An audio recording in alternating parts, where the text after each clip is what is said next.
Hunter, have you started your recording? I have started my recording. Hello, Internet. Oh shit, I'll try not to curse. Fuck that shit.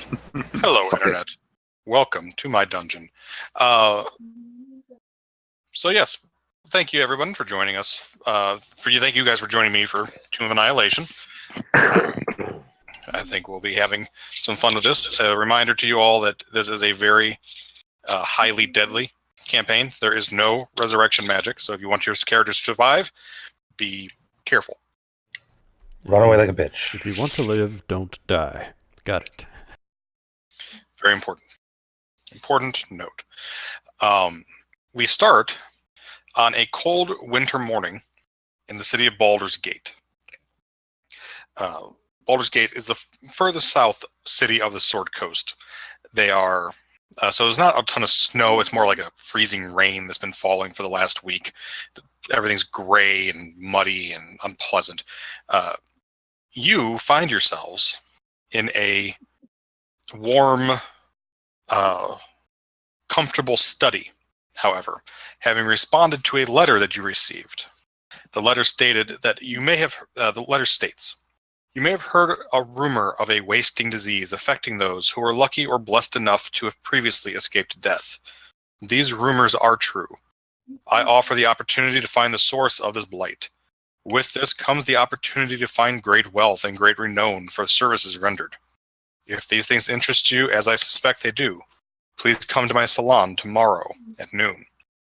Syndra Sylvain. Each of you has responded to the letter and attended to Syndra to the address provided. You find yourselves in this small sitting room with several other companions who are, I believe, are new to all of you. Why don't you introduce yourselves?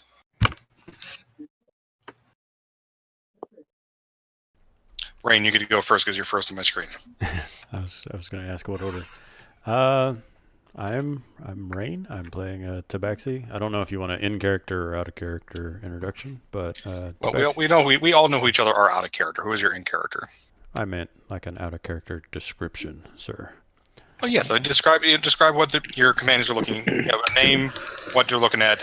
You don't have to do like if you want to hide like what kind of class you are, that's fine. But what do you look like? What are you wearing? I'm a big brutish tiger man, for lack of a better word, like 6.5 feet tall. Playing a Tabaxi, but putting my own kind of spin on it. And I'm very clearly, somebody's got a giant ass name. I'm very clearly like muscled and built. I will be playing a barbarian, but I don't plan on playing the big dumb brute barbarian. This is the curious cat that goes ballistic when the opportunity arises barbarian. Should be fun. All right. Theron.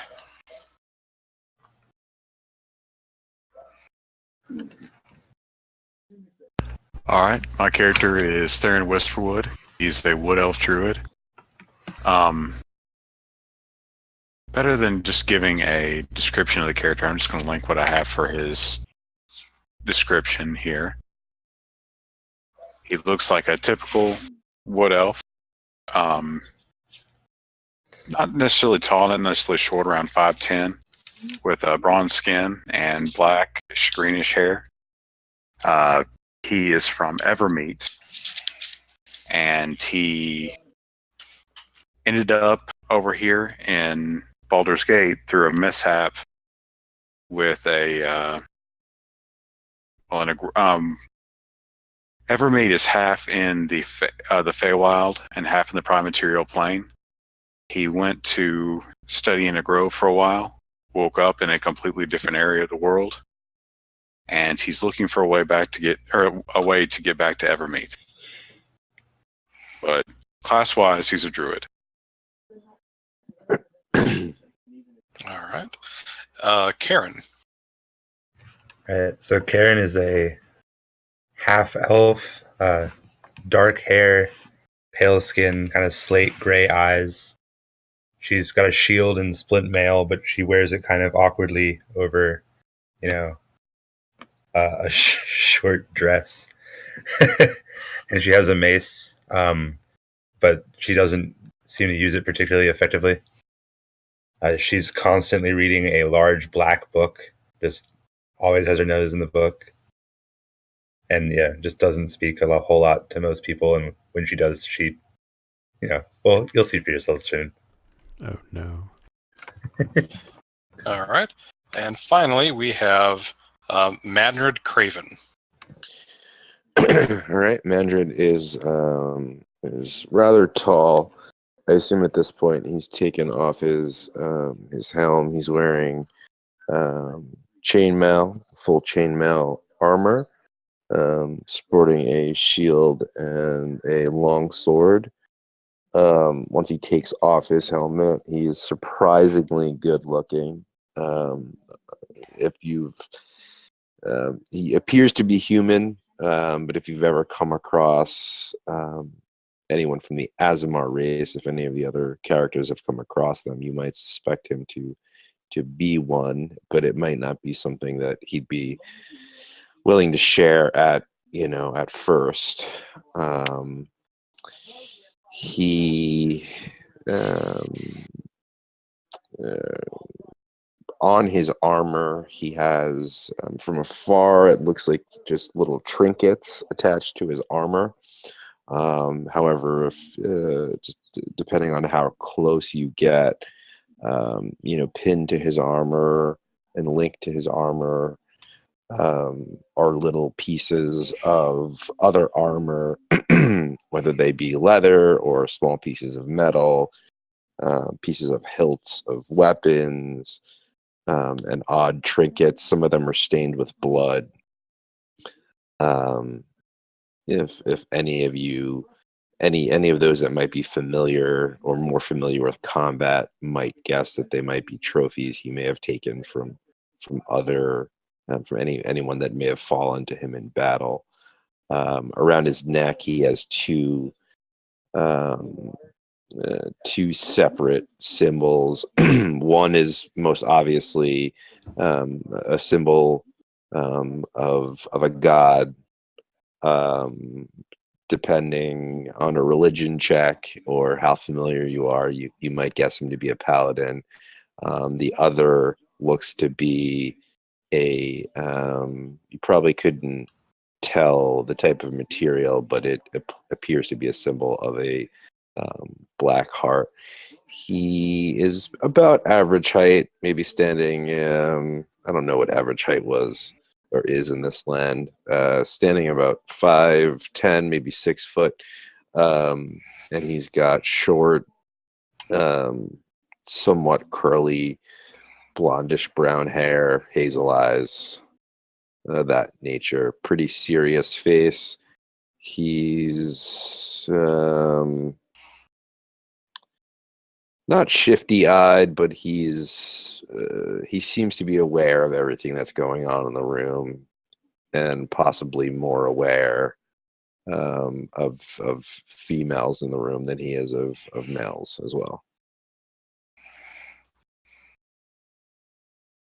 All right. Would you say he's uncomfortably eyeing Karen while he's in the room with her? He wouldn't make it obvious. She might notice that he's eyed her, but he would do his best not to make her feel uncomfortable. If you wanted some sort of deception roll, we could do something like that. He may not be like an expert in, checking her out without her noticing it, but he is a gentleman, and he would do as he wouldn't, stare at her hind, mouth agape. He certainly would, but he would check her out and notice her there, depending on her physique. But he wouldn't be standing there drooling, making comments to passersby. Check out the legs on this one. No. Okay. I'll leave it up to Karen whether or not she notices that she's being checked out. I'm not sure how aware she would be of that sort of thing. She's reading that book, man. Yeah, that's true. Yeah, she's very into the book. Okay.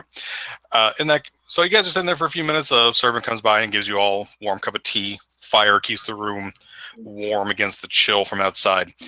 Eventually, a door opens and a robed figure comes in. And she takes the figure takes a seat on a chair, and a servant drapes a heavy blanket over her, and she's wearing a hood with a silver mask concealing the face. And the dry, raspy voice says, "I hope that you have helped yourself to the tea. The weather here is quite atrocious this time of year." Is this something we've seen from other folks? The silver mask get up, or is this something that I know her to be known for? No to both of those. Interesting. Interesting. At her comment about the tea, I will help myself to the tea. Okay, it's delicious. She says, I'm glad that so many answered my call. I apologize. I do not show my face. I do not think you would want to see me in my current state. My name is Syndra Sylvain.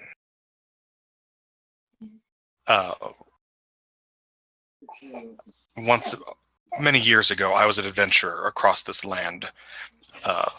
And my enemies got the better of me, but my party did me a great service and had me raised from the dead. Unfortunately, the death curse has struck me. I know rumor of it has penetrated the streets. The rumors are true. Anyone who has previously been raised is dying, and no one new can be raised again.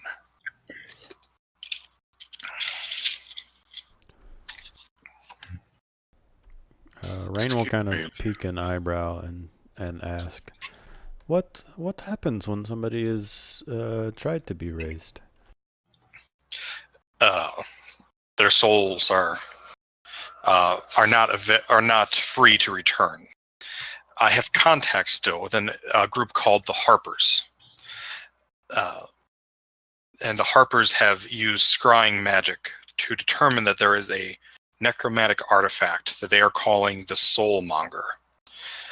And this artifact appears to be in the peninsula of Chult. Chult is the peninsula is covered with rainforests and ringed with mountains.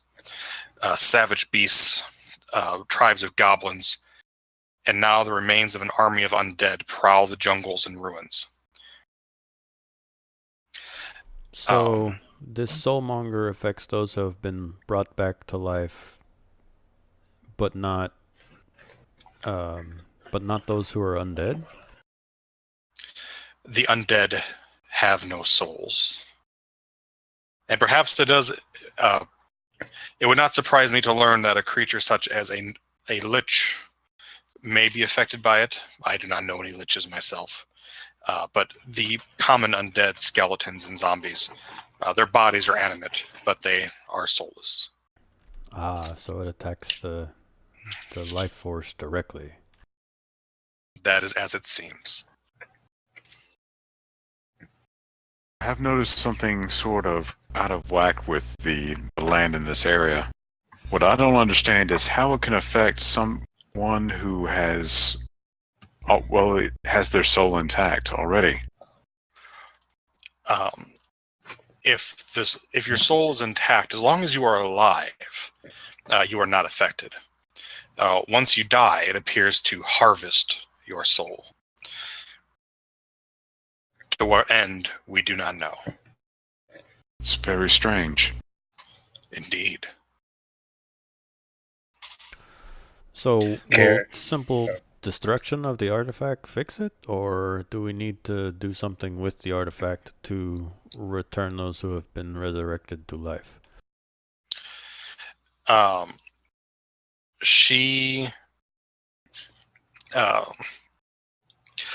We do not know in what shape this artifact takes. We suspect that destroying it will, at the very least, free people's souls again. Whether or not it will cure those of us like myself who are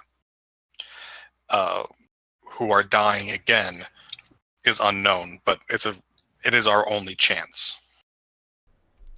So we might need to destroy it, and then folks need be resurrected again. Possibly. Indeed. Hopefully we will be able to. I am between the doctors and my wizard companions and my own magical abilities. I have determined I have approximately 3 months left to live. After that, well, I guess I'll see what happens a second time. Working from sea charts and logbooks and journals from the past Karen will speak up just Okay. like very suddenly and be like, "So, do you remember what happened the first time?" As though it were a dream.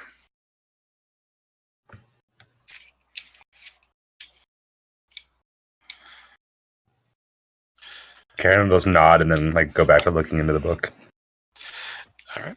Syndra will say that she has. I have a map commissioned, as accurate as I can be, from explorers' journals and shipping logs.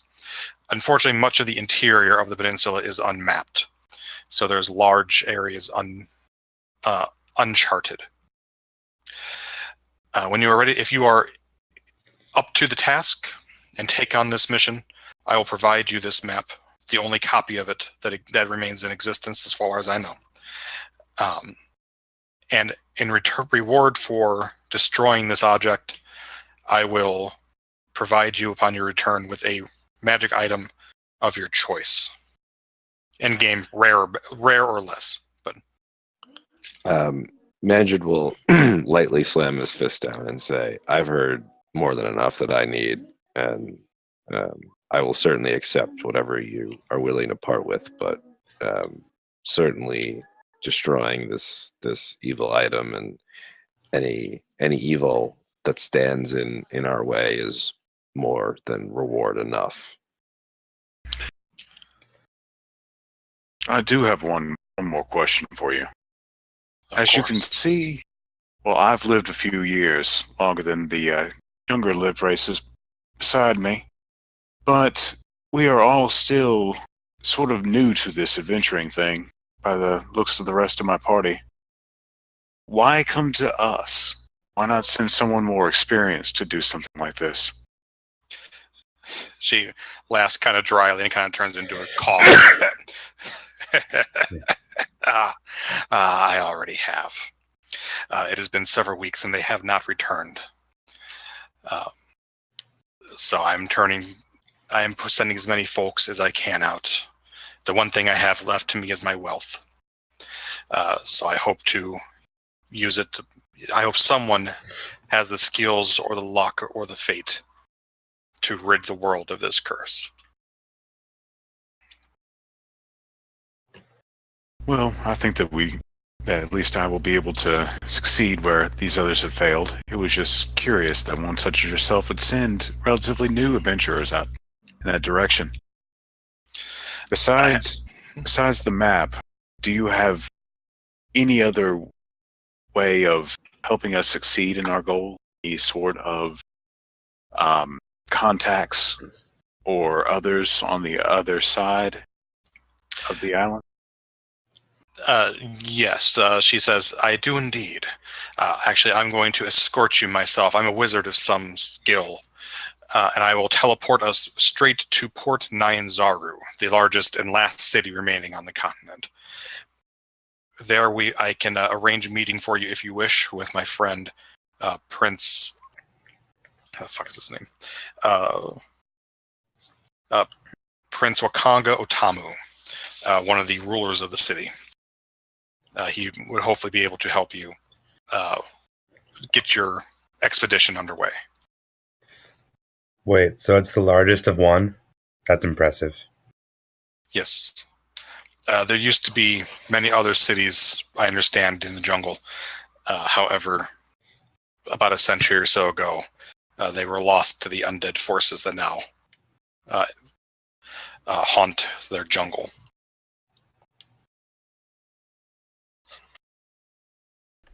Well, it seems like no small task, but Rain accepts these terms. She nods and says, "There are many of your kind there, Rain, although smaller in stature." This is one of the things that draws my curiosity.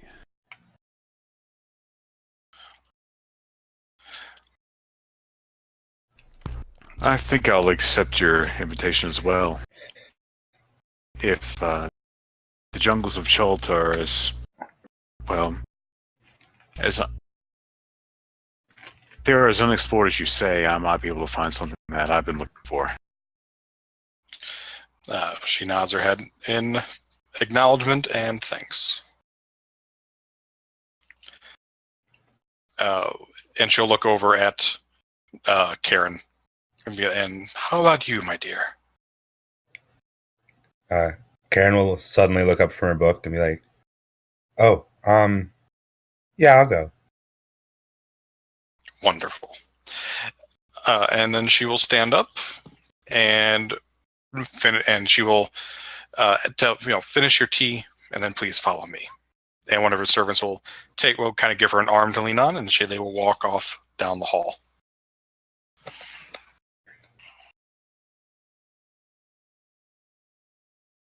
As we walk out, Mandra's going to turn to Theron and say, if you are so unexperienced, I suggest that you... I don't mean this to you, man. Your character. I'm just role-playing. But I'm going to say, I suggest you stay out of my way on the battlefield. And I walk past you. If you wish to stay on the front lines, be my guest. I'm only wondering why a wizard as powerful as this I'm person out the here- door. I'm out the door. I don't even stay to listen to what you're saying. Bye, Felicia. Okay.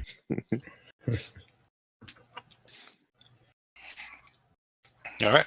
You'll come to get my character as we get on further. So. All right. Everybody follows behind Syndra. You're entered into looks like a library. Inscribed in the floor is a teleportation circle. None of you are wizards, correct? Or sorcerers?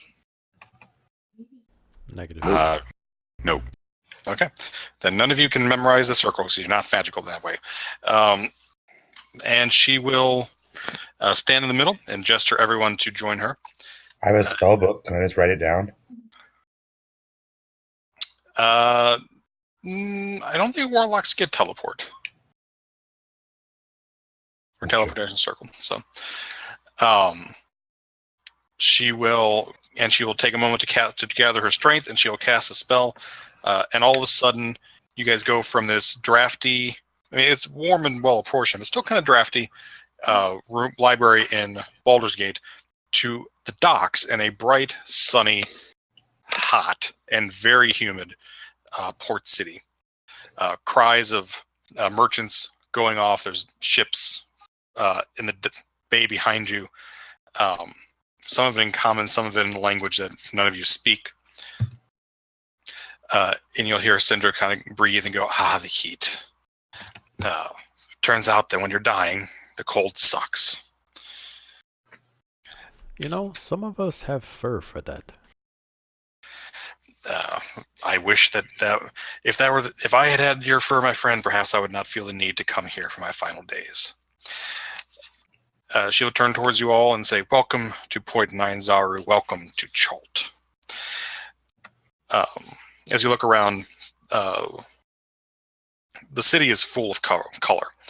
Buildings are painted in green and blue and pink. There's murals of weird giant reptiles and what look like mythic heroes adorned in armor with glowing shields. There's flowers everywhere. Everything's draped in leafy, flowering vines. There's a pair of tabaxi minstrels playing on the corner. All the clothing is very brightly colored. She will lead you down off the pier towards the heart of the city. Let me actually drag you guys over here. man map reveal. Turn off the dynamic lighting because it's not necessary on here. Okay, it's not on.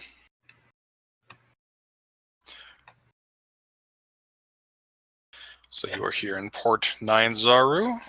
You are currently on the docks. Over there.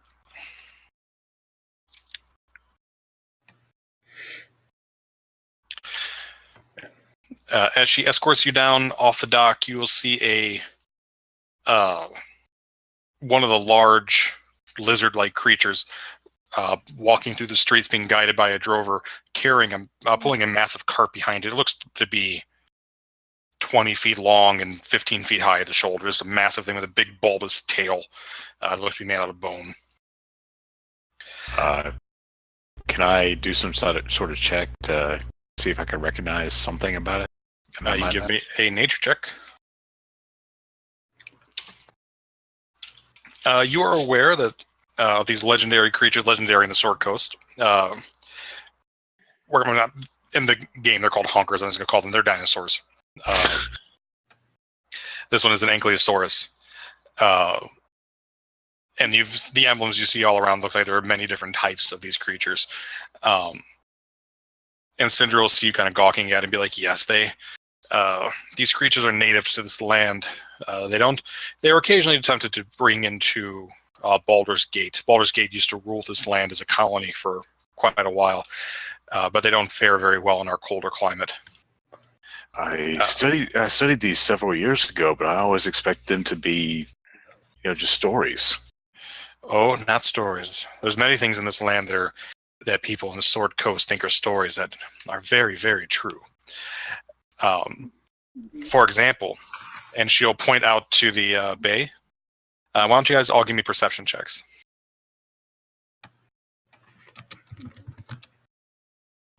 Good job. First roll of the game is a 7. I keep rolling to GM. How do I turn that off? It's on the front page of your sheet. There's a gear up in the right-hand corner.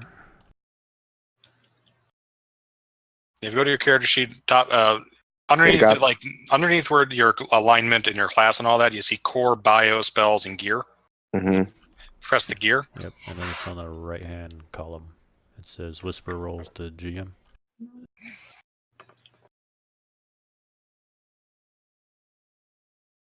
I just had the same problem. I had to fix it. All right, got it. I did too. Okay. Well, I will tell you guys what you rolled. I rolled a 5, so that's no good. Yep. Karen rolled a 12. Rain rolled a 7. Theron rolled a 23. Karen rolled a 22. What did I say? 12. Why did I say 12? It's 22. It's clearly 22. Sorry.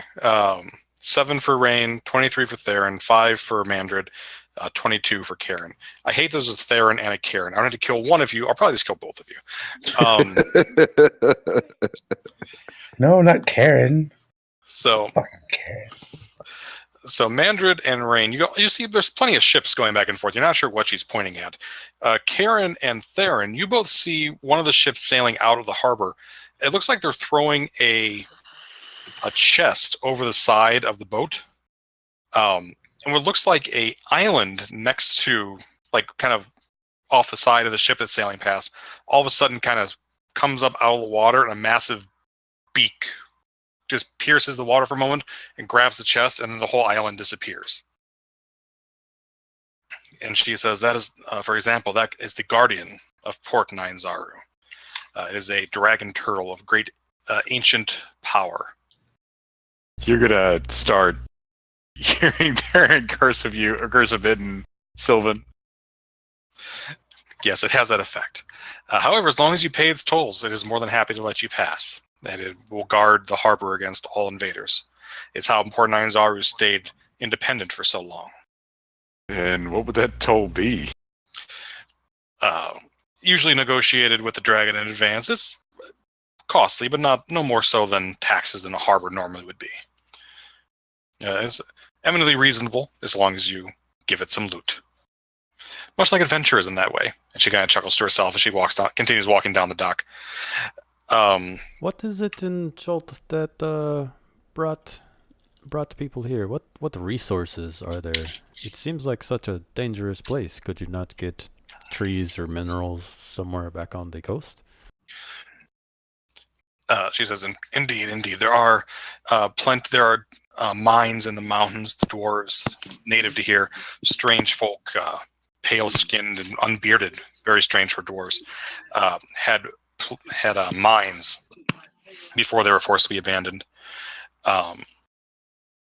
Wonderful gems, pure and huge. There are also some plants that, again, don't grow in more temperate lands that are very well regarded.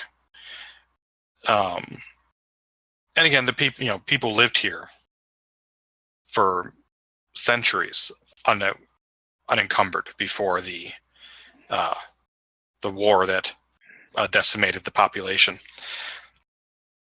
Baldur's Gate previously, like I said, did rule here for about a century. They only pulled out in the last 50 years or so. They do still have a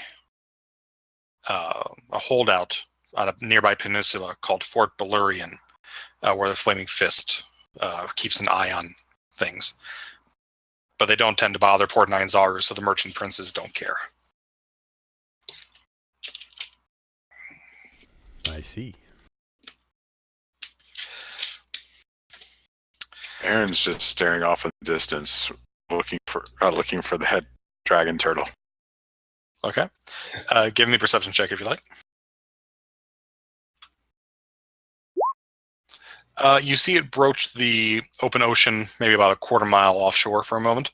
The massive pockmarked shell floating on the waves, and then it dives underneath again. Theron's going to start walking a little quicker away from the coast. She is going to stop for a moment and turn towards you and say, I'm going to Wakanga's villa. I have a room prepared for me, and I will inform him of your arrival. If you'd like, I will arrange for breakfast for you tomorrow. I recommend that you take up residence here in the city. There are 2 inns that I'm familiar with.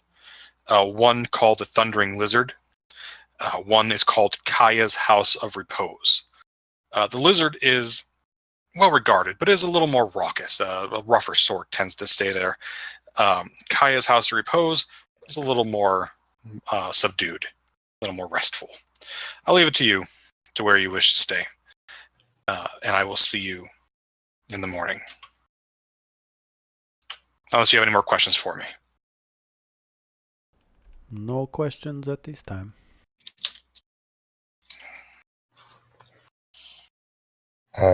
Karen will look up and be, so how did you die? She'll smile and say, that is a very rude question, but a very interesting answer. Perhaps one day we'll be friendly enough for me to tell you.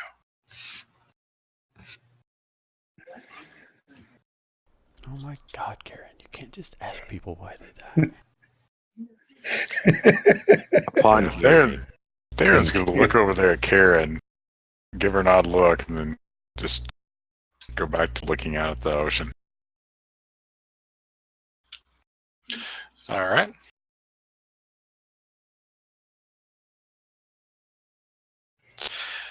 All right. Is there any particular place you guys plan on going? You can hear a market in the distance. There are several temples you can see kind of raising up over the land.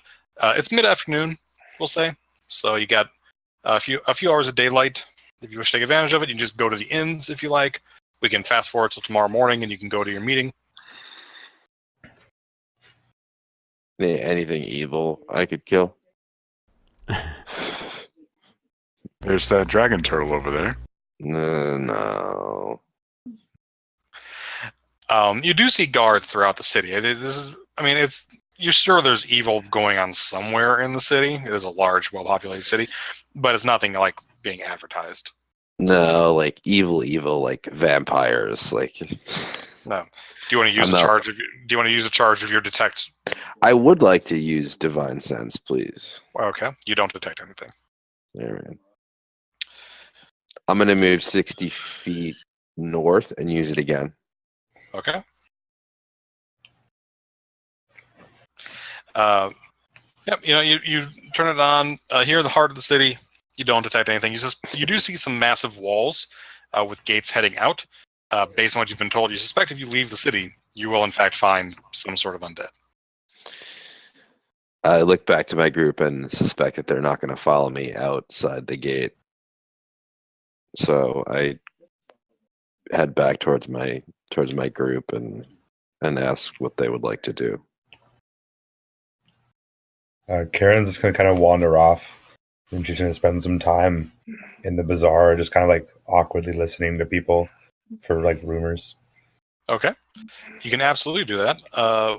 Why is anybody else going to join her with that, or is that? Give me a moment, Matt. I'll resolve that for you. Is anybody else going to do that, or are you going to do something else?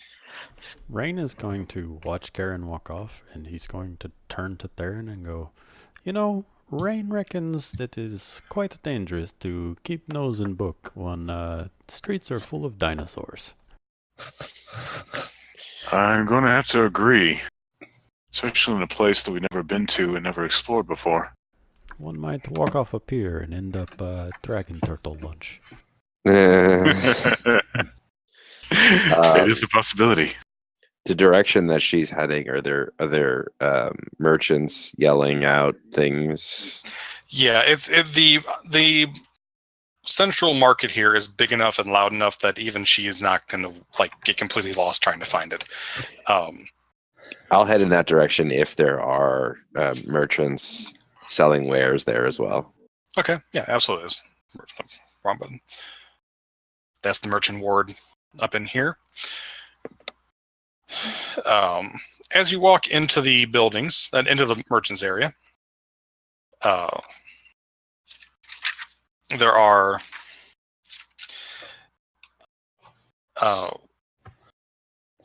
you see a grand temple with guards and looks like lines of people going in. You see several wonderful, very nice looking villas with clearly the houses of the rich and powerful scattered about. There is a large market full of, and just as you approach, you can hear the merchants calling, and you smell like fresh lumber and spices that you've never smelled before. There's cries of creatures. Everybody give me perception checks, actually. And Matt, please roll me a D100.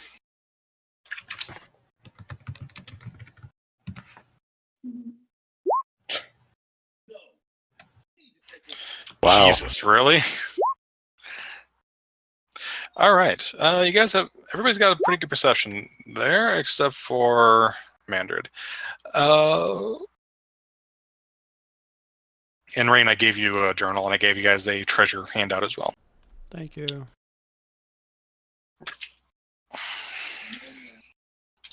I'm honestly trying to decide whether I should write the journal as Rain or keep actual notes that I can refer to later on.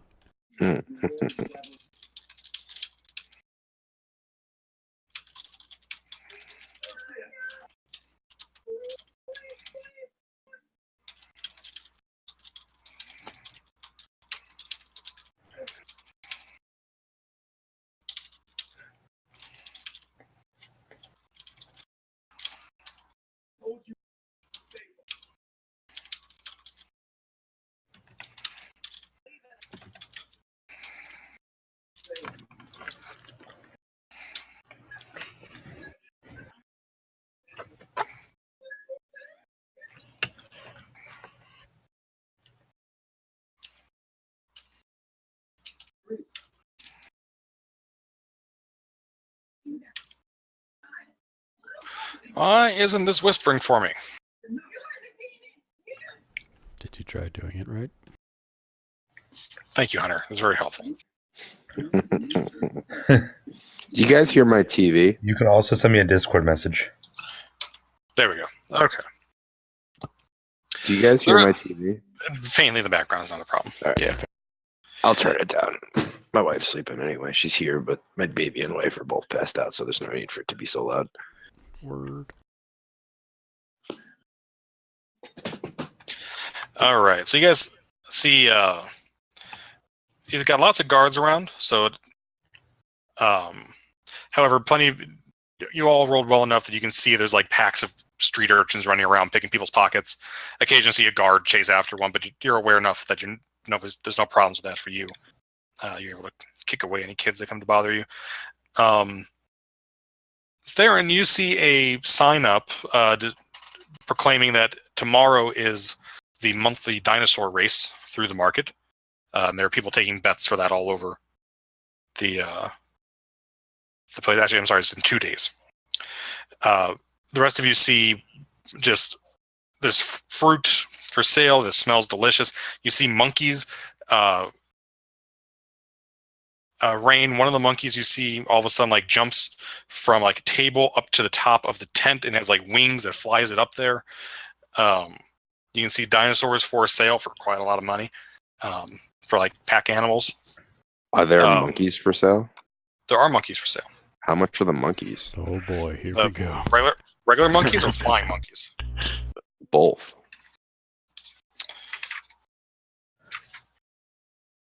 If they're over 15 gold, I'm shit out of luck right now. Okay.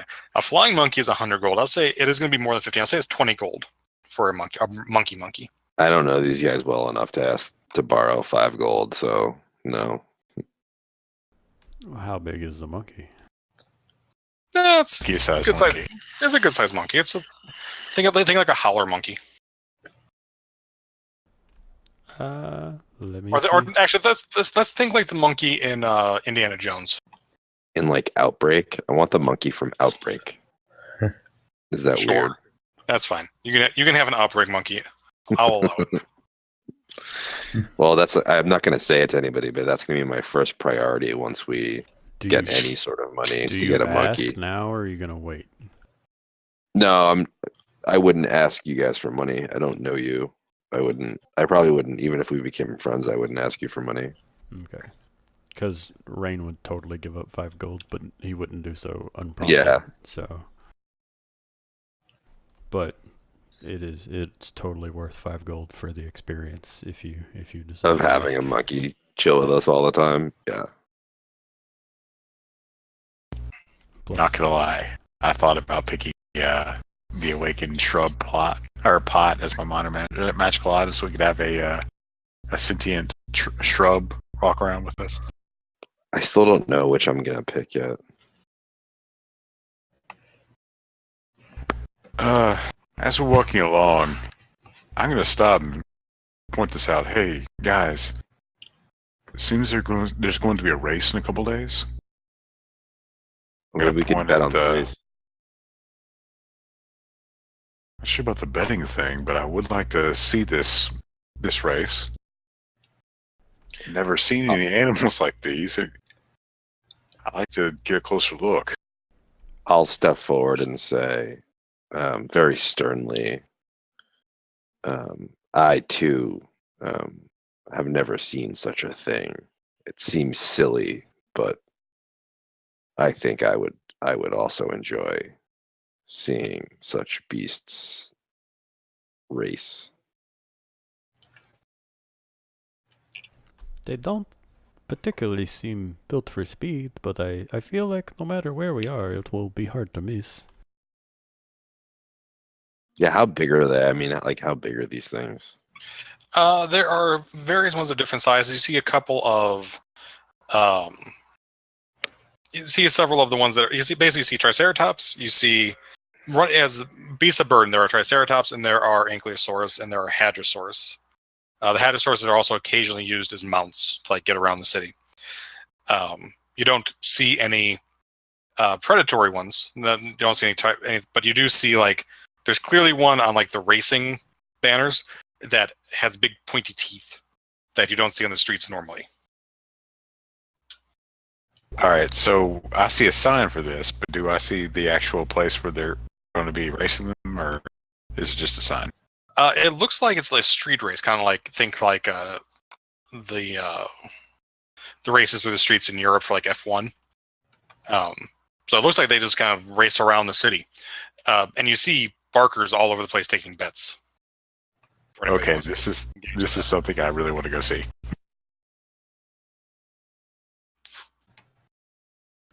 Rain is But- going to, if I see where I think the track is going to be, I'm going to passively be looking for spots worth like climbing up to watch the race from.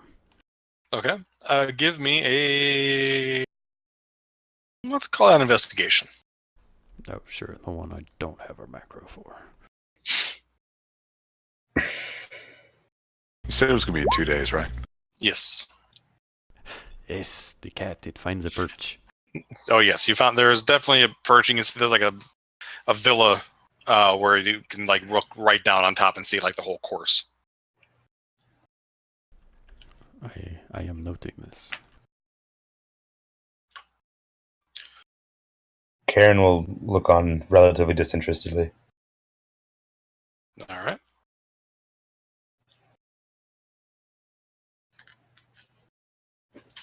Is there anything else you guys want to look for in the temple?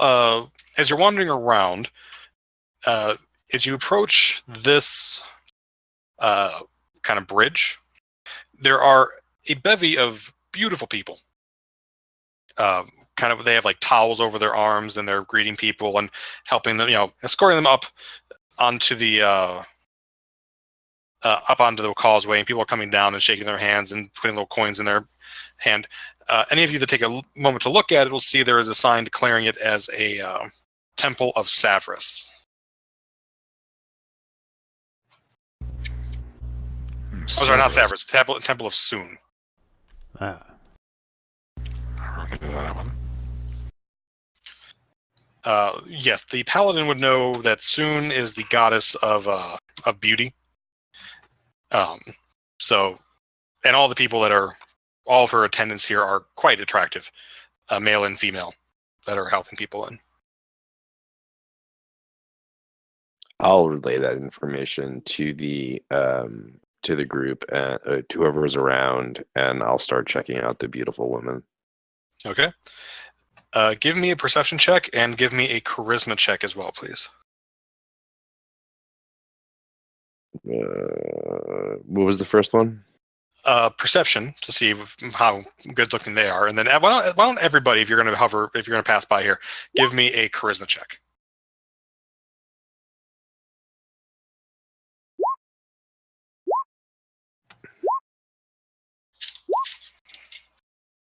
I should get advantage on my charisma checks because I'm dashingly good looking. maybe there's more to life than just being ridiculously good looking. All right. Nice reference. I'm not sure where that's from. Zoolander. But, Okay. but why male models? So, Are Craven, you serious? you see a couple of the ladies there there's like 2 women and 2 men, and the women are as good looking as you are, and they clearly see how good looking you are, and they wave you over excitedly and say, "Oh my gosh, welcome, brother and beauty. Please, the temple here is the premier bathhouse in the city. We accommodate all to come and bathe and make themselves as beautiful as Savras would wish you to be. Sune would wish you to be. All of your friends are welcome, and we will do our best for them and help them bring out their inner beauty." I motion for them to come over, and I ask, "Will you? Certainly, you will help us get as clean as we can." Of course, the city has plenty of water because it rains so often, but the humidity does tend to wear on people. So the city members, the population of the city will always come to the baths, at least almost always once a day. If not here to the temple, then there are others throughout the city, open to all. What's nice, what we do for everyone is there is no charge here. We take donations if you can afford it, but anyone is welcome to come and bathe in Soon's grace. I'm gonna turn to the the best looking female of the ones that I'm talking to, and I'm gonna say to her, "I think I'm gonna need your help, especially doffing my armor and bathing. It's been quite a while since since I've been able to take this armor off, and I've had a hand. Give me a persuasion check.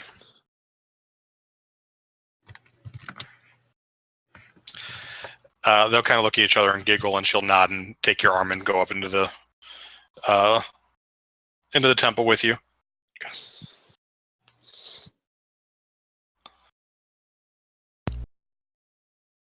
I'm gonna look at Karen and Rain. What type of god is this? I don't know, but I'm pretty sure that since I haven't picked one yet, this is going to be my god. Karen's gonna look back at you and go, "The hard pass kind," and then walk off. And we'll probably end up back at the inn. Okay. Which inn are you guys going to stay at? I don't have a lot of money, so if I cannot afford the nice one, probably the cheap one. The wizard. Wizard. I do. The lizard? The thundering lizard? Yeah, the lizard. All right.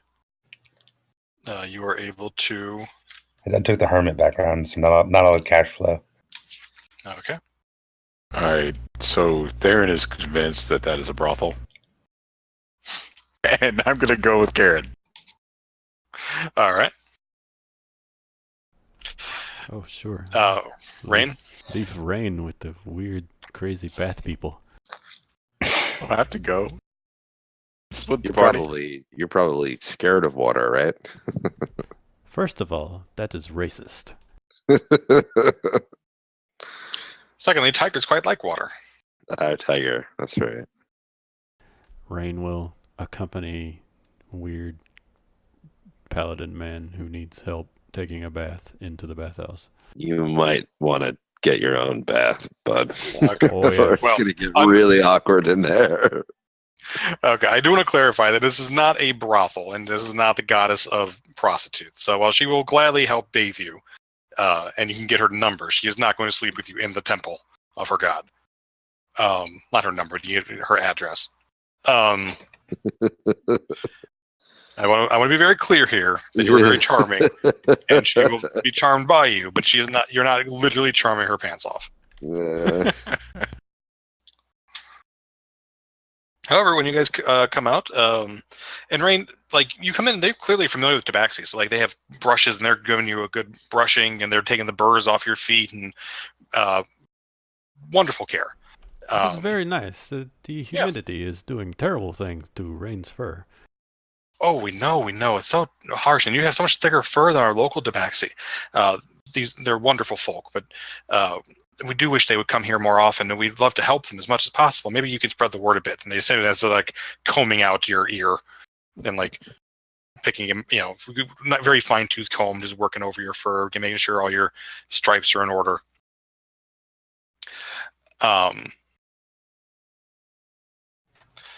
So yeah, you guys spend about an hour in there. You come out, and they invite you to come back again as long as you're in the city.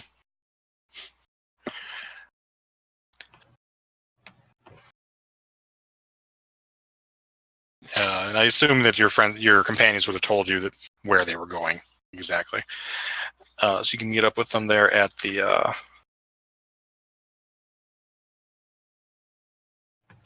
what the fuck is it at? The Thundering Wizard. Thundering Wizard. I'm looking for the actual thing. Oh, we'll say it's a silver a day for the room. It is loud and raucous, and there's all kinds of there's gambling going on, and there's a minstrel in the corner, can barely be heard.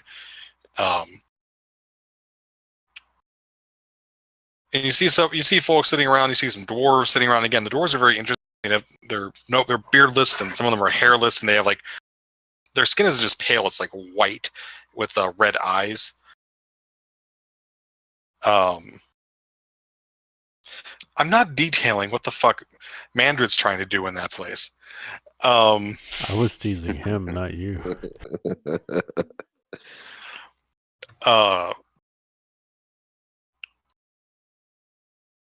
and you'll have so as you guys are sitting around, you'll see a short, scrawny human with like very finely dressed, way too finely dressed for this establishment, come over to you, say, "Hello, friends. You look to be new in town.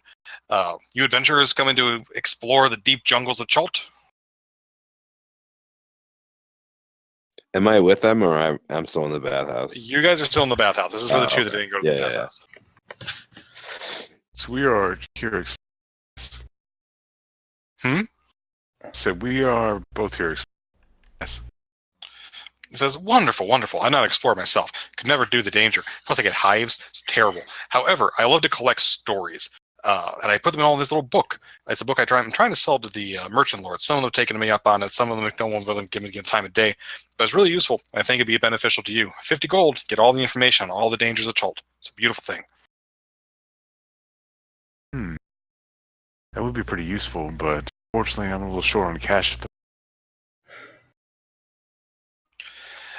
He says, "Well, if you come across it, I'll be here. Thundering Lizard. My name's Gadarn, Volocamp Gadarn. So if you get yourself some gold, and you want a guidebook for the island of the peninsula, I'm your man." He reaches out, shakes your hand. I'll hesitantly shake his hand. Okay, if you reach your hand out, he's not hesitant. He's like shaking up and down, very enthusiastically. Okay. We should be staying here for a few days. Once we go out in the jungles for a little while, may come back and talk with you. Wonderful, wonderful. I look forward to it. Tell you what, you're new in town, first night here in town, I'll buy you a beer. How about that? And he weighs over a bartender and buys you all beer. He's a very genial person.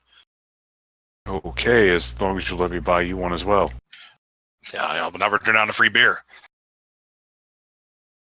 All right, so I'll buy him a beer, and I guess he's going to buy me one. Yep. And he buys Karen one as well. I don't know if Karen's going to drink it or not, but he's Karen going to will, aim over both of you. Sit holding it, kind of like, but not really drinking it. Okay. She doesn't seem to talk very much.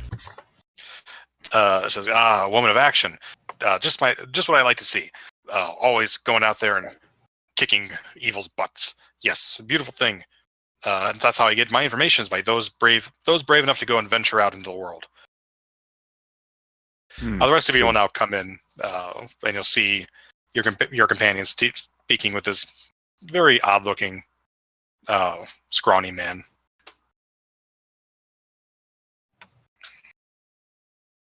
Karen, what were you going to say? What? Oh, I thought you were going to say something. Nope. Okay. Karen seems distracted. No, I didn't have anything like in mind to say, so I was like very on the spot. No, I thought I heard you like chiming in right as I said something, so I didn't want to cut you off. Nope. So yeah, you guys see him walk in to see Theron and Karen speaking with. God damn, I hate that. Speaking with this finely dressed, colorful, scrawny man. Human? Human. Yep. Odd. Have the pair of you made a new friend? At the sound of your voice, he'll spin around in his seat and go, "Volocamp Gadarn, nice to meet you. The collector of tall tales told by explorers the world over." All right, so Theron was about to open his mouth and say something when that guy butted in. Karen will just look up at Rain and be like, "I'm just trying to figure out what made his eyes like that." He has normalized. The dwarves have the red eyes. Oh, I thought he had the red eyes as well. No. He's a perfectly normal human being. He is now. He is like white skinned. Most of the locals are dark skinned. Think Brazilian and color, because of the tropics. Karen. But he is he really looks like somebody. Africa, why are you white? Yeah, I really need Karen to ask the dwarves how they're albino with so much sun, just so we can do the. Oh my God, Karen! I could just do it to this guy. If you're from Chult, why are you white? It's like, oh, I'm not from Chult. I'm just here building up my knowledge from my book. I am personally from Neverwinter.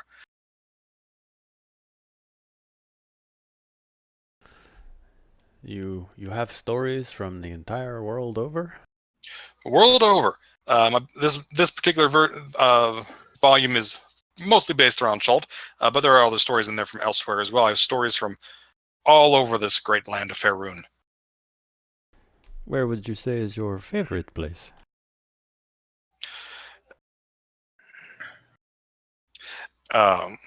He thinks about it for a moment. And he says, I quite like it here. The women are beautiful, and the climate fits me. Cormanthyr is nice, but a little tame. Of course, I love my home city of Neverwinter. I'm sure I'll be allowed back there sooner or later. You are not allowed in your home city? Oh, a small misunderstanding. It'll blow over in time. What kind of misunderstanding? Karen will pry insistently. He looks a little sheepish and says, "Oh, it's nothing. It's nothing to worry about. It's nothing to worry about." He goes, "Say, how about I buy you guys another round of drinks?" And he'll wave over the bartender and order another round of drinks. And just to be clear, this is what this guy's name is. I was going to ask about that. Yeah. 1 second. By the way, how much is here? How much are the drinks here? A couple coppers each. Okay.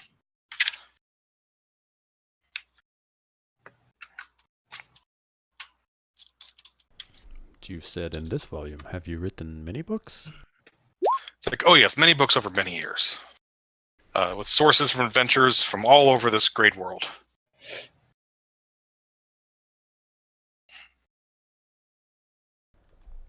And what is it you trade to get these tales? He says, "Oh, I pay good hard gold," and of course, adventurers are always willing to tell me all about their adventures around a glass of ale and for a small sack of coin. What's the point of having adventures if you don't get to tell people about them, right? Something like that, I could certainly see. Of course, and I'm just here to tell the stories for them. And I can let Rain, manager. This man here seems to have a book of stories that he's willing to share with us. Some information about this area for roughly 50 gold, you said? 50 gold, yes. That is the cost, the investment that I put in order to get these tales. Unfortunately, traveling has left Rain quite light in the purses. He nods and says, "I understand, my friend, I understand. And I'm sure that when you come back from your grand adventures, or perhaps when you find a benefactor, you'll be able to invest in the knowledge I've gathered. The jungles are quite hazardous, or so I've been told. I've not been there myself. Break out in hives." Do I know what hives are? Oh, yeah. I mean, everybody has. Everybody's seen somebody gets hives. I'm a cat person. I'm sure cats have allergic reactions to things as well. All right. Well, I'm going to thank Volothamp for his time, and I'm going to sit down at the bar next to my friends. Y'all are at the bar, at a table. What's the scene here? Yeah, at a table probably.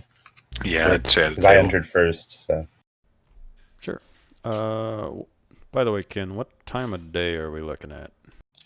We're looking towards early evening. Okay, yeah. Then table, meal, prep for the night kind of situation is what I'd be shooting for. Okay. Especially after such an awesome bath. Yep.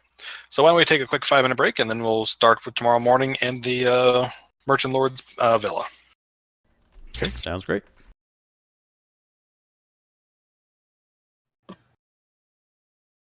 Fucking Karen. Fucking Karen.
So we've been in Chult for 5 minutes. We've already met a shitty person.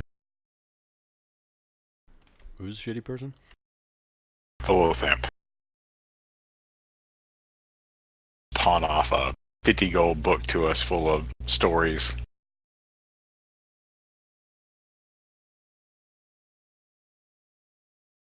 Quick, what's the lady's name that's hiring us? He even called them tall tales, like made up stories. I mean, I want the book, but He got them from drunk adventurers. like I said, I want the book, but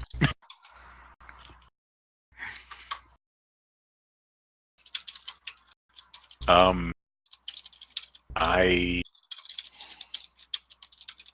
no, I didn't write the latest. So I just typed it into the chat. Thank you. Also, I picked up some chips. I apologize in advance if I forget to mute before I start chomping on them. You're a terrible person.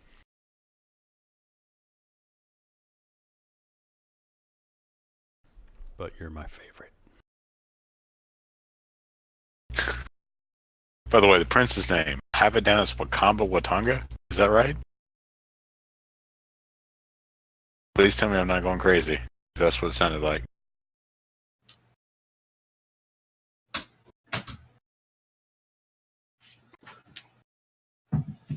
It was up in the chat somewhere.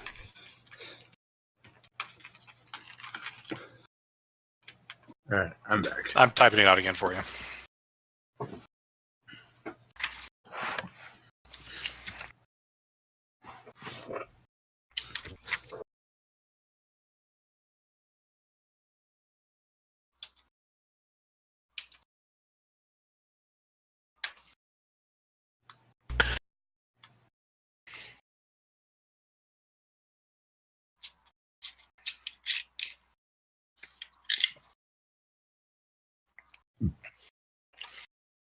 Are we going to find any vibranium? Have you guys seen that movie? Yes. Yeah. I liked it. I haven't been able to find a good copy online. I ended up catching it in theaters, but I waited on the initial weekend to die down. All right, is everybody back? I think so. Yeah. Full disclosure, I'm on new medication and I passed out for a good 1 minute, 30 seconds. Has nothing to do with the session. It's literally, I've just been passing out all the time lately. I didn't miss anything, but I I missed passed you. out for about a minute. And then Tyler said Mandrid, and I was like, oh shit. But BH fucking covered. I was going to say you missed the 5-minute break. No. It was right before that when you were. It may have even been less than that. It may have been like 15 seconds. It was when you were telling us about the book. And you were like, this guy wants to sell us the book for 50 gold. I was like, how'd we get into this bar? It must have been like 30 seconds that I passed out. Who are you people? That must have been a really good bath. No, legit, I'm on like a new medication like for the past week, and I've just been passing out fucking all the time. Like It's I all can't drive good. on it. Yeah. No worries. We'll blow an air horn every now and then to wake you up. Oh, that's fine. That'd be perfect. I might give me a heart attack, but All right. So you guys, in the morning, you head out, get some breakfast. You head out to the. This guy has a free continental breakfast. So you have like fruits just laid out to munch on. Oh. How much was the hotel room? A silver piece each. It's 10 silver to a gold. Yes. Did anybody pick up the tab? No, we're not that close yet, right? I bought a tab I bought a drink for Lolafant, but I think he was providing everything unless y'all got something else. We'll say it's three. We'll say it was 3 silver for everybody for like food and room and all that kind of stuff. I'm thrilled Okay. 3 silver further away from my monkey. Did you buy me a monkey, Steve? If somebody gets that reference, I'll be impressed. Haven't always wanted a monkey. What's the name of this port? No, what you call it? Nyanzaru. Hold on.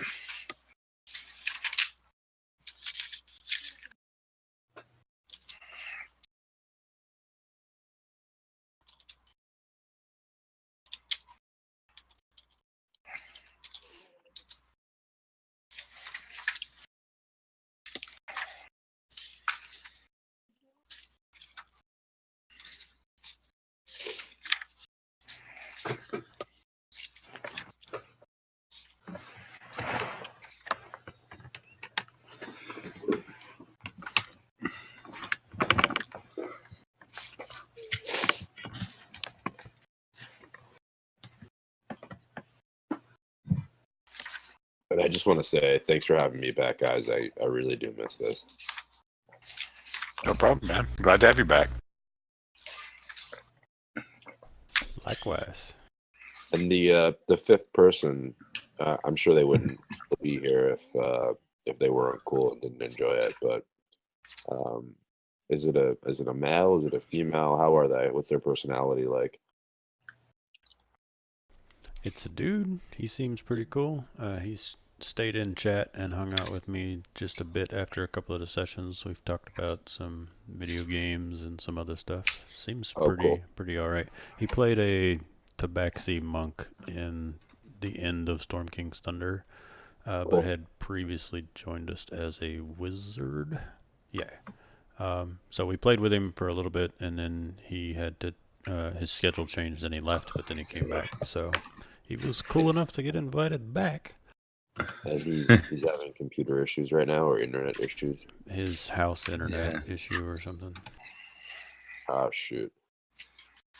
If that continues, I did throw out the suggestion of him just calling in if he has the phone. And we could I offered it to him. He declined, so it'll be what it be. If he rejoins us later, perhaps he'll rejoin us later. 4 is fine. I prefer 4 as a number in general. I like 4. I like 4 as a character. I like 4 characters. You don't think it's me, right? Coming back, or you don't think it's no. Right? No. Okay. Because I wouldn't want that if it was between me and him. You know what I mean? I'd rather him play. No, I don't want to take his spot. No. Okay. All right.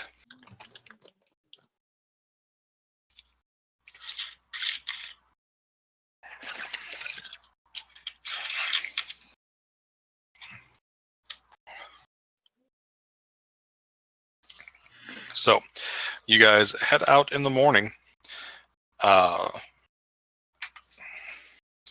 heading towards the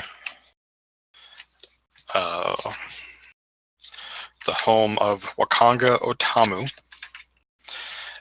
His villa is finely decorated.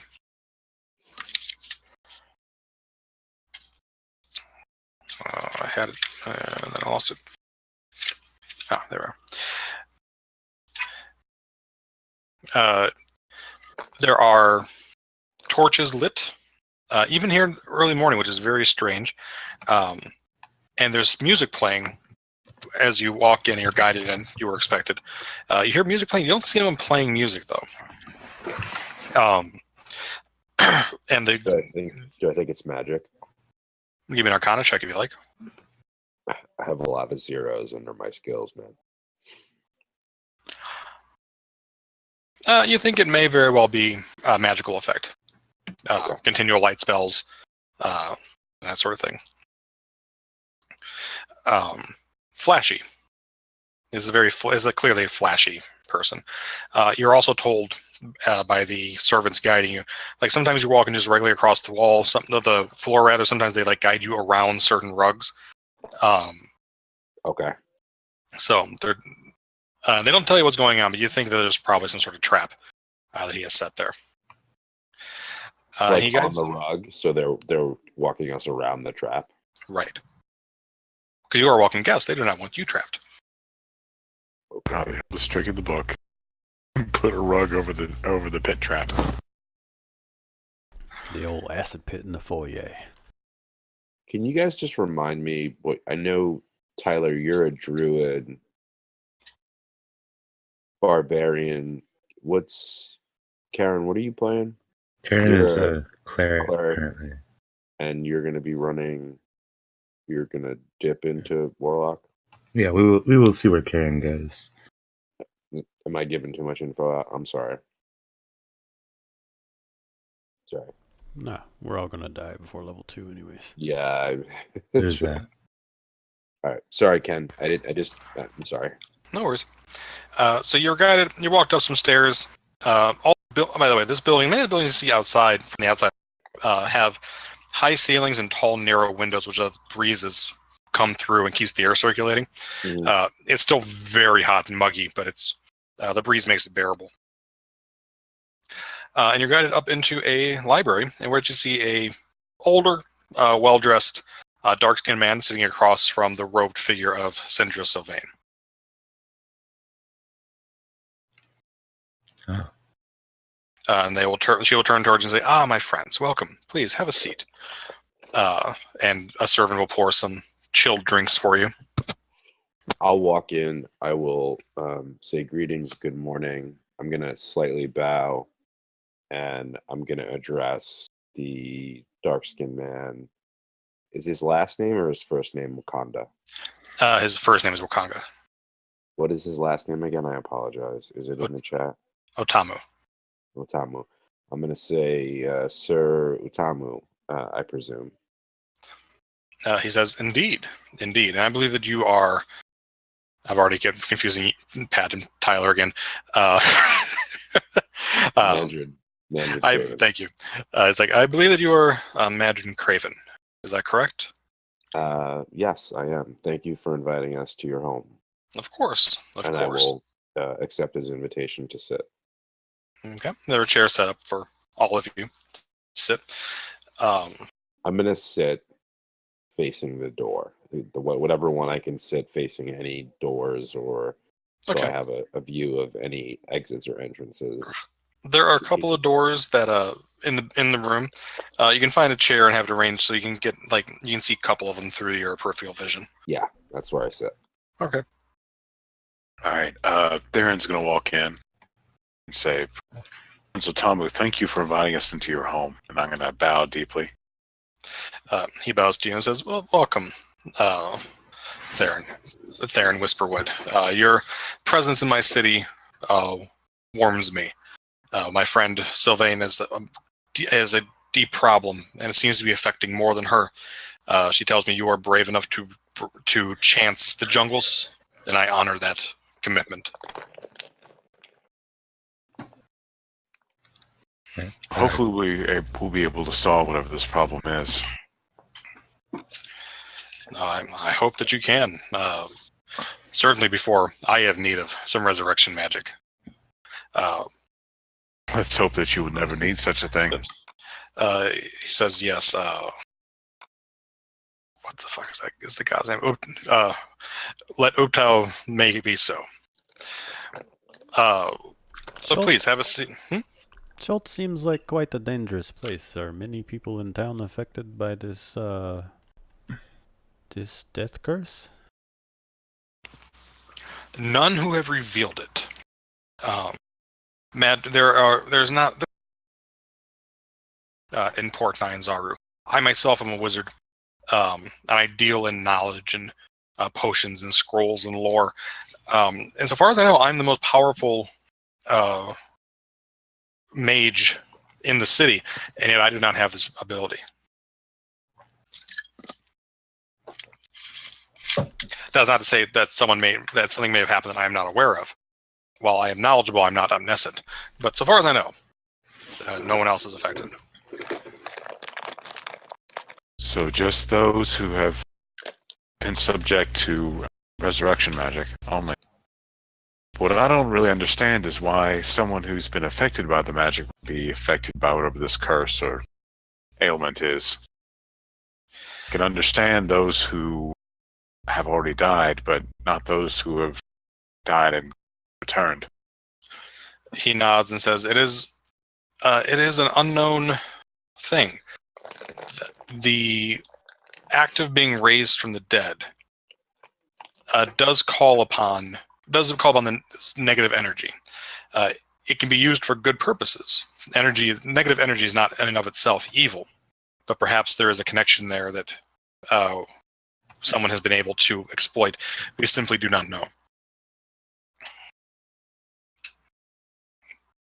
I see. I've not had much magical training. I'll just have to take your word for it. He laughs and says, "Do not take my word for it. I have had much magical training, and I do not. Hopefully you will, in your adventures, find what it is you seek." How big is Chult? I am new to this land. Or is it a small island, or could traveling across it take weeks or months? He laughs and says, "Oh, it is quite large." And Syndra will pull out the bone case and say, "I promised you a map, and here it is. And you can take a look at it." Mandred will lean forward and say, "I have a few questions. Do you have any suspicions as to what, I know you don't know, but do you have any guesses or hunches as to what may be causing it, or who or what may be behind it?" Wakanga shakes his head. He does not know. There's been a plague of undead upon his land for about 100 years. There was once a warlord named a man named Ross Nisi, who was he was kind of like a general of an empire, and he betrayed the empire and went evil and raised the army of undead that currently, he was defeated, but his undead minions remain. But he was defeated 100 years ago. But perhaps the energy source he tapped has been used. He just simply doesn't know. He does tell you that there is a temple to Savras in the city. Savras is the god of divination and prophecy. So maybe you can speak and talk with the priest there, but he doesn't have any. All he knows is what Syndra knows about the Soul Monger. As he starts to tell me about Razanisi and the army of the undead, if he's looking at me, he'll notice me smiling and grinning, and I don't know if he's gonna react to that or ask me anything about that. He looks a little disconcerted that you seem to be enjoying that tale, but not gonna bring it up. If he looks disconcerting, I'll say, sorry to make you uneasy, but my God I've pledged an oath to put an end to the dark that plagues all lands, and to put an end to evil and darkness wherever it may be. And I have fought many a battle, and I specialize in war and combat, and the thought of an opportunity to wage battle against an army of undead, should they be the source of or the source of what plagues these lands, intrigues me and would be ideal for me. Perhaps not my companions, but that would be an ideal outcome for me. He nods and says, "If you wish to fight undead, you will have the opportunities in my jungles." Having looked at the map, Rain is gonna, once conversation has ended, Rain is going to kind of hold the map or position the map towards Wakanga and say, and ask, where is it that Ras Nisi was? Where was he stationed? Where did he keep his armies? Did he have a fort, a base, a tower? He tells you that the city of Mesro is where he was originally based out of, which is over here. Oh, I didn't even know the map was up. Shit. Okay. It was he thoroughly destroyed Mesro. It was only recently uncovered and it was only recently uncovered by the Flaming Fist out of Fort Blurian. He kind of scoffs to himself and says uncovered, raided, and plundered more likely. But I do not have the strength to force them out of that blasted fort on the cliffs. And where are we? I'm sorry. You are in Port Ninezaru. We are all the way up top.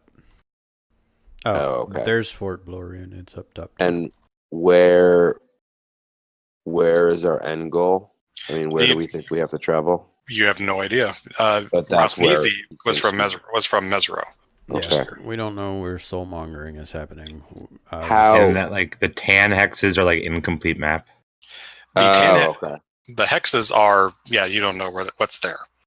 Okay. Mandred's gonna ask. It seems like even traveling to what is it? My computer is small and I'm having trouble seeing because it's dark in here. Mesra seems quite far, and certainly, although I am excited to have an opportunity to vanquish some undead, I am not excited to travel these great distances by foot. Perhaps you could lend some aid in the way of some transport to help us. Okay.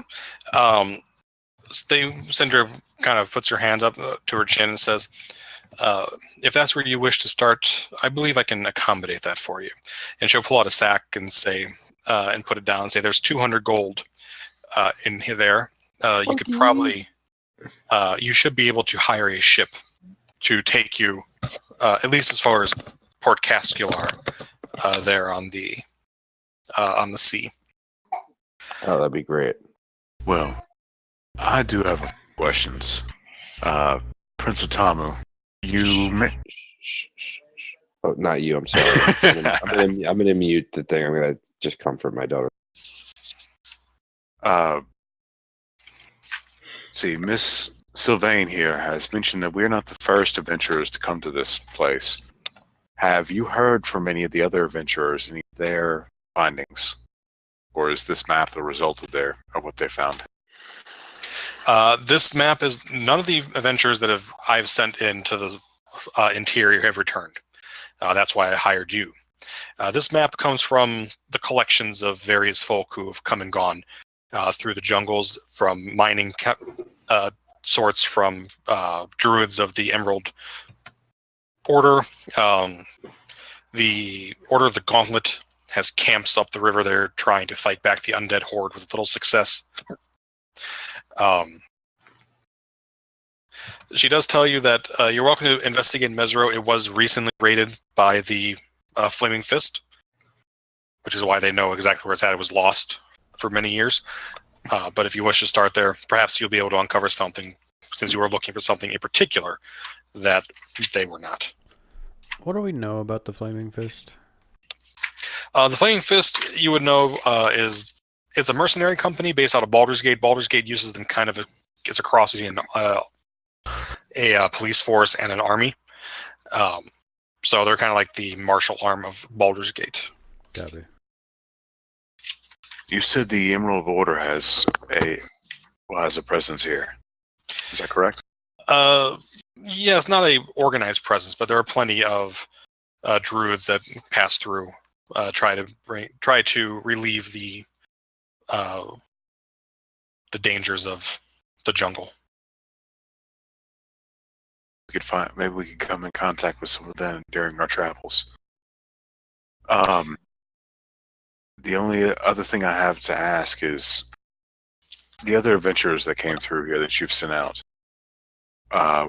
Where did they start off their adventures? So we'll be sure not to go there. From what I understand, they hired guides headed in the jungle.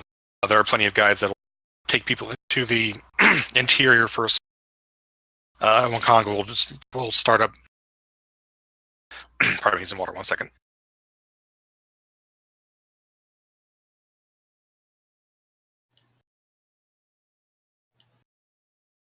Sorry. Wakanga will pipe up and say, yes, there are plenty of the of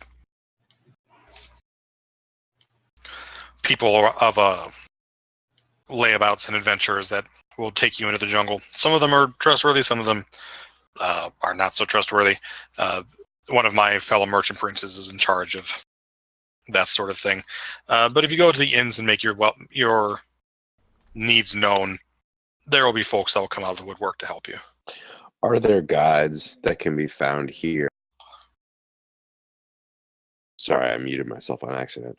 Are there guides that can be found here that might be more familiar, deeper in, that we might be able to take with us if we were to take a ship to the other port? To come with us. He nods his head yes and says, "You should speak to Lord Jobel. He has the monopoly on guides and mercenaries." Now, I do warn you, Port Castelar is, they call it a port. There's maybe 50 people there. It's just kind of a cove where you can resupply and maybe ship out some goods if you can pull it out of the jungle. But there's not much there. Also, Sylvia will take this opportunity. On the map, you'll see there's the regular colored map, and then there's like a light orange, and then there's a dark orange. Light orange is where undead's around. It's not swarming, but it's around. The dark orange is where you're going to encounter a skeleton every step. Just so you know. Wait, what? I'm sorry. So if you look up top, you'll see that this is all light orange, but then there's a dark orange patch. So there is undead, but there is a shitload of undead here. I don't see light. Oh, I gotta zoom in, I guess. Oh, I gotcha. Mm-hmm. Okay. Which means that that visible? all the important shit is here. Yeah, I was gonna say, is that actually visible on the map, or is that just something? No, that's definitely visible on the map. That's intel that's been brought back from people who have, staggered back into the port. The expeditions that go to those darker areas, they tend not to come back complete. Do the guides ever make it back after the travelers haven't? Sometimes.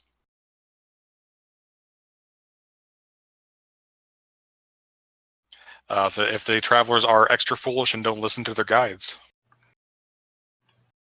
All right. Do you guys have any more questions? Otherwise, I think we should, sit down and discuss what our best plan of action is, and set out. Maybe possibly in a day or two. I think we want to stick around, plan, gather supplies, and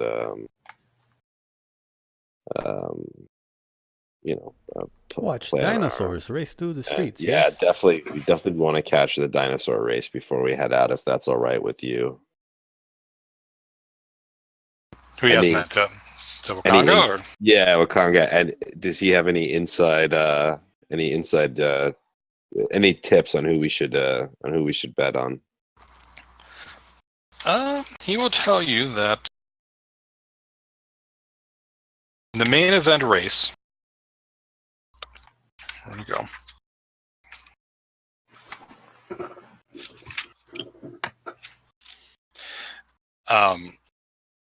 The favorite is a large Tyrannosaurus. How long have you been in the city? You probably don't know what a Tyrannosaurus is. They are a massive predator of the jungle. Now, this is a young one. The young ones can be raced. Once they get too old, they're unmanageable. However, this fellow is a favorite to win. However, you don't win much if you bet on him, because everyone's betting on him. He's expected to win. Yeah. A good bet, if you want to make some money. There is another Tyrannosaurus. He is on his last race. He's getting hard to control. However, he is young and strong. You can win. He's 2-to-1 odds on that one to win. So you could double your money if he does come across. Mm-hmm. Does he say the names? The favorite is Big Honker. The one that was on his last race is called Scarback. This is called what? You broke up. Scarback. And then, other than the two, is anybody else racing other than those two? Oh yeah, there's plenty of other ones that are racing. There's all kinds of different odds. Should we get that information from somebody else? Does he not really? Well, he's not a bookie. He occasionally bets himself, but it's not his business. Are you placing any bets on this race? He kind of smiles and says, I wasn't planning on it, but you've kind of piqued my interest. I might have to go speak with someone. Who are you going to bet on? He's like, I'm fairly conservative. I'll probably put my money down on Big Honk. It won't win much, but I can bet quite a lot and make a pretty penny off of it. Do you guys have any other questions, or should we go start collecting supplies and start planning? Rain thinks that we should have a discussion with a guide and see what the best course of interest might be. Agreed. All right. So, do you guys go over to Jobel?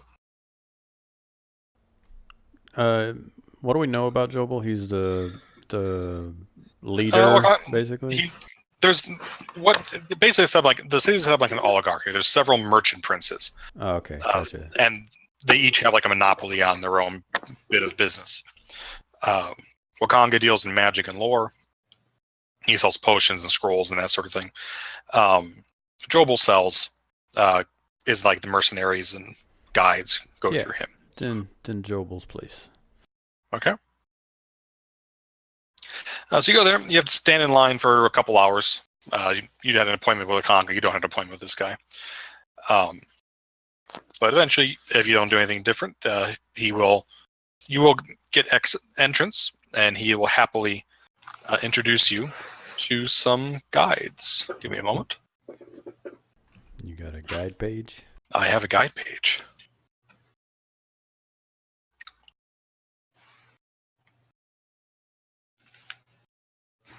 Well, as all this is going on, and Theron's going to look at everyone else and say, I don't know about you, but this just seems a little fishy to me. I understand that these people are trying to send everyone they can, but if our benefactor here was able to cast a higher level spell such as teleportation circles, no offense to all of you, but why is she sending us instead of going herself? Well, Rain believes she is dying from the curse. Yeah. Plus, teleportation circle. There needs to be another circle somewhere else to use teleportation circle. You can't just cast it. Like, you need teleportation to actually teleport somewhere. There needs to be another circle, or you have to cast it every day for a year. Yes. Or you need to be familiar with where. Yeah. Well, I guess what I'm trying to say is these people.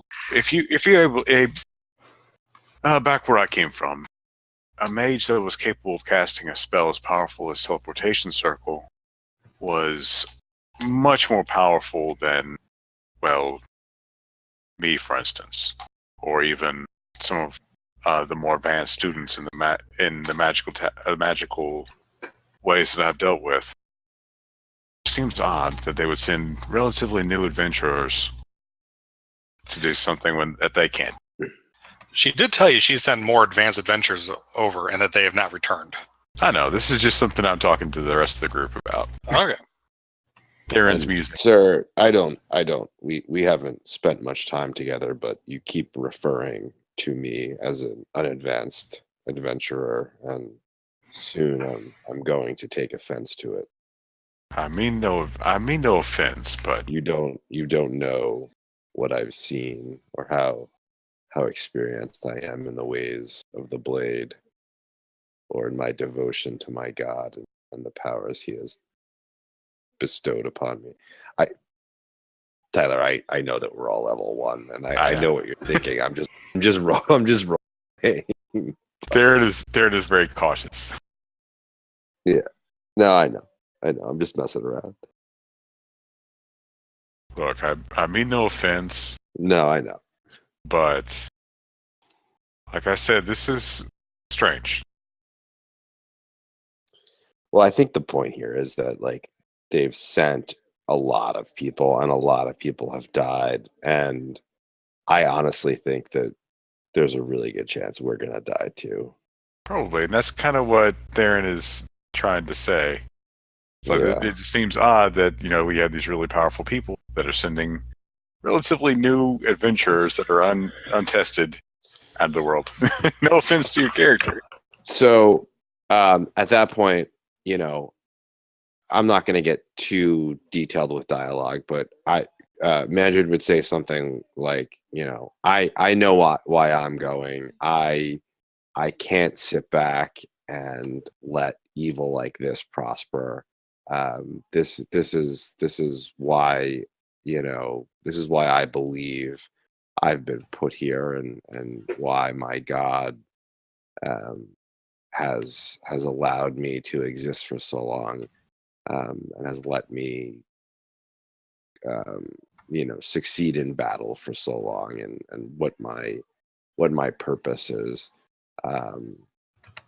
The others, the rest of you, I don't know what your reasoning is for answering this letter and for being here, but I assume that you all have reasons, whether it be glory, whether it be promised riches, or whatever it is. Theron, if you think that the risks outweigh the reward, I agree that there's something, that the risks seem great here, and that there may be something fishy going on, but I believe them when they say that there are, there is a great risk here. I just can't fathom what it might be at this time, and I don't know, if they wanted us to die, or they had some ulterior motive to kill us, I think they could have done that already. But if you believe that it might not be worth going, then I think you should do what you think is best, and if that is not tagging along, then perhaps you should reconsider, or any of you should reconsider coming along. I, for one, no offense to any of you, but I, for one, will still be making this journey, because I believe that at this time, this is what I'm meant to do. However, even though I don't know you, and I don't know how capable you all are, this is something that I'd much rather undertake with others. Like I said, I'd meant no offense to you or your abilities, but what I'm trying to point out is you should be able to understand. Well, I have not seen you fight. I don't know what the extent of your abilities, but what I do know is that a person capable of casting spells like the one that Syndra did is fairly powerful, and I am nowhere near that level. I would assume that those she called would not be there. I'm not saying that she has anything ulterior motives. I'm just saying to watch out and keep your eyes open.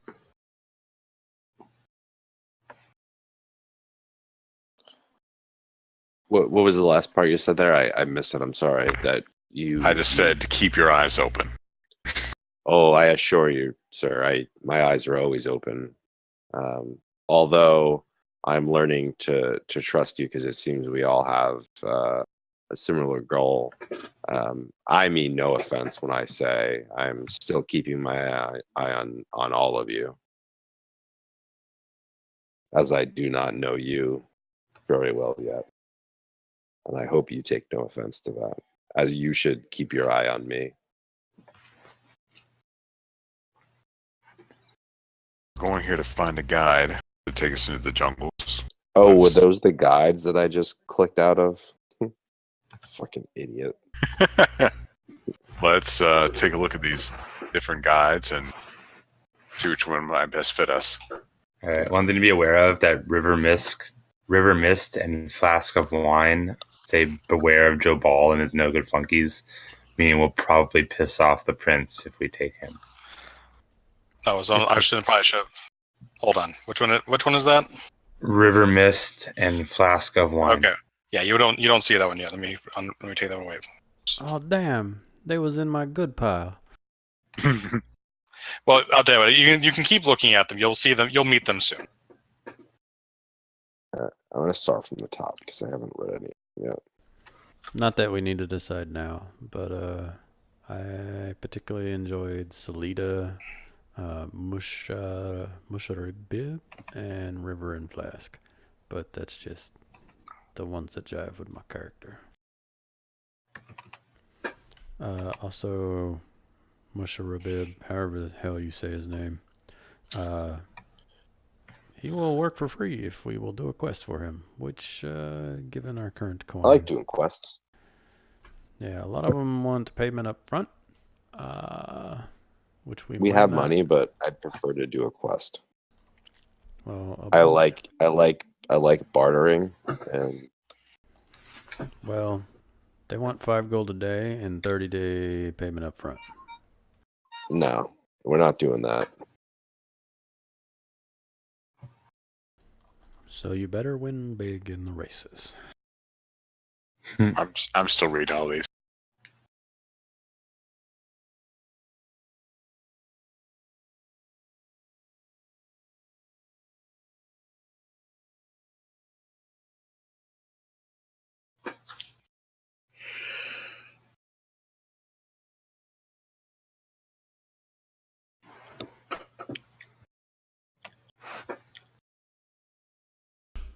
A few of them will waive that fee for share of the treasure.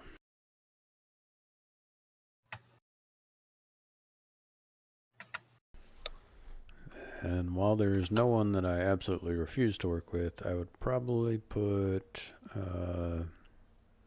the pair, Farral and Gondolo, on bottom. But they have their own Triceratop. They do have their own Triceratop.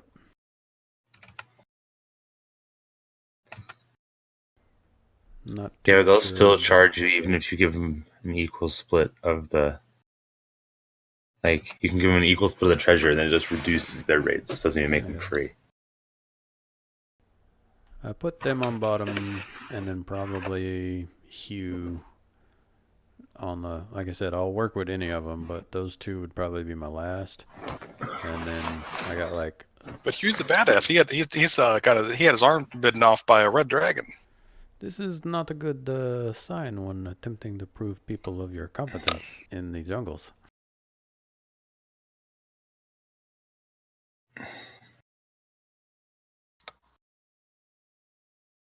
Are you saying you would do better against a red dragon?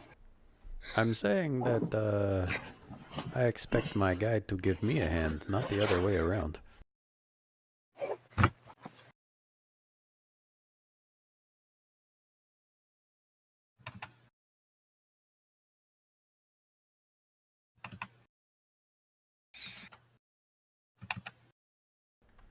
It is admirable to have met the dragon and lived, but...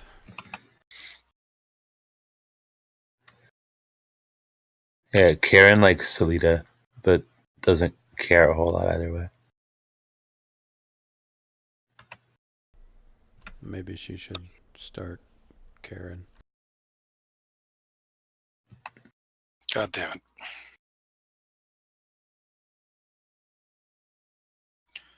If you guys want to have a deeper conversation with anybody, let me know, and you can have a deeper conversation with them.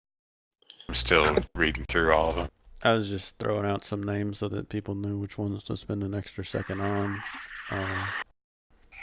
I figured we would narrow our list and then go roleplay with our narrowed list. All right, which was I've only gotten through one of them. Which was the one that is the one that'll barter? Which one was that? be more specific. There's a few of them that'll bother. Yeah, some of them will take a share of the treasure for either Fuck that. waiving the fee or reducing the fee. No. Musharabib, or I don't know how to say that. There's an albino dwarf that will waive his fee if we promise to help him reclaim the Moradin's gauntlet, but also to save his forge, his clan's forge, which a volcano eruption filled it with some sort of fire lizards or something. Fire newts. Fire newts. Yeah, so that's our iron slag of this particular adventure. Let's do that. Hmm. I'm down for that. That's my vote. Let me Okay. take a look at the But the river and flask are up to the task. the puns. It's in the sheet. Don't you want 3 tabaxi in the party?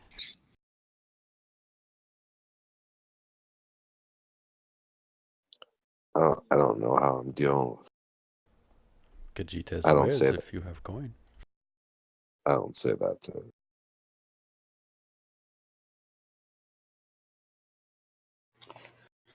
Salida does not seem to share your love of Musharib. She does not share love of anybody. Have you read the sheet? This is true. I would She hope is this in, later. she is in my pile of people that I would work for. With. It would probably make it very attractive. Make her stand out to Mandred, as she is very attractive. 5'4", 120 pounds. Very fit looking. Definitely looks like The she's. problem is we don't have. They're not like they're standing in front of us, and we don't actually have photos, though, right? So if we meet No, her, they're No, around, aren't they? no. They're like coming in so you can talk to them. oh, all right. Well, then if that happens, I'm gonna vote for her.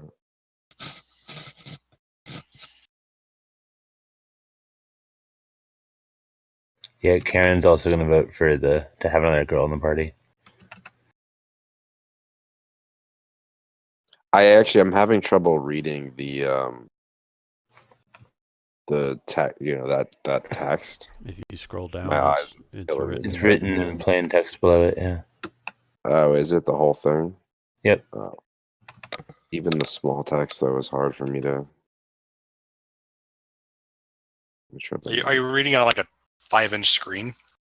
No, it's on a Mac, but there's something going on with my eyes. I'm like, I have to have one eye closed to like read text on the computer today. I don't know what's wrong with my head. Copy paste it into a Word doc and jack the font up. It's the cocaine. It's a hell of a No, it's not the. It's.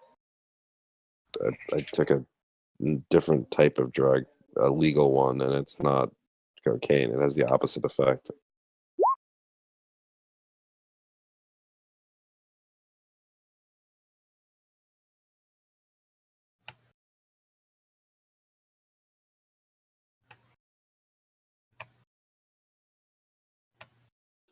We should also see if we can get some sort of cart or some sort of buggy or. I was curious how well that would work in the jungle. When somebody had yeah. mentioned transportation earlier, I didn't know if we needed like riding dinosaurs or if horses or like a donkey, anything to carry stuff. I'm worried bag about of holding. water.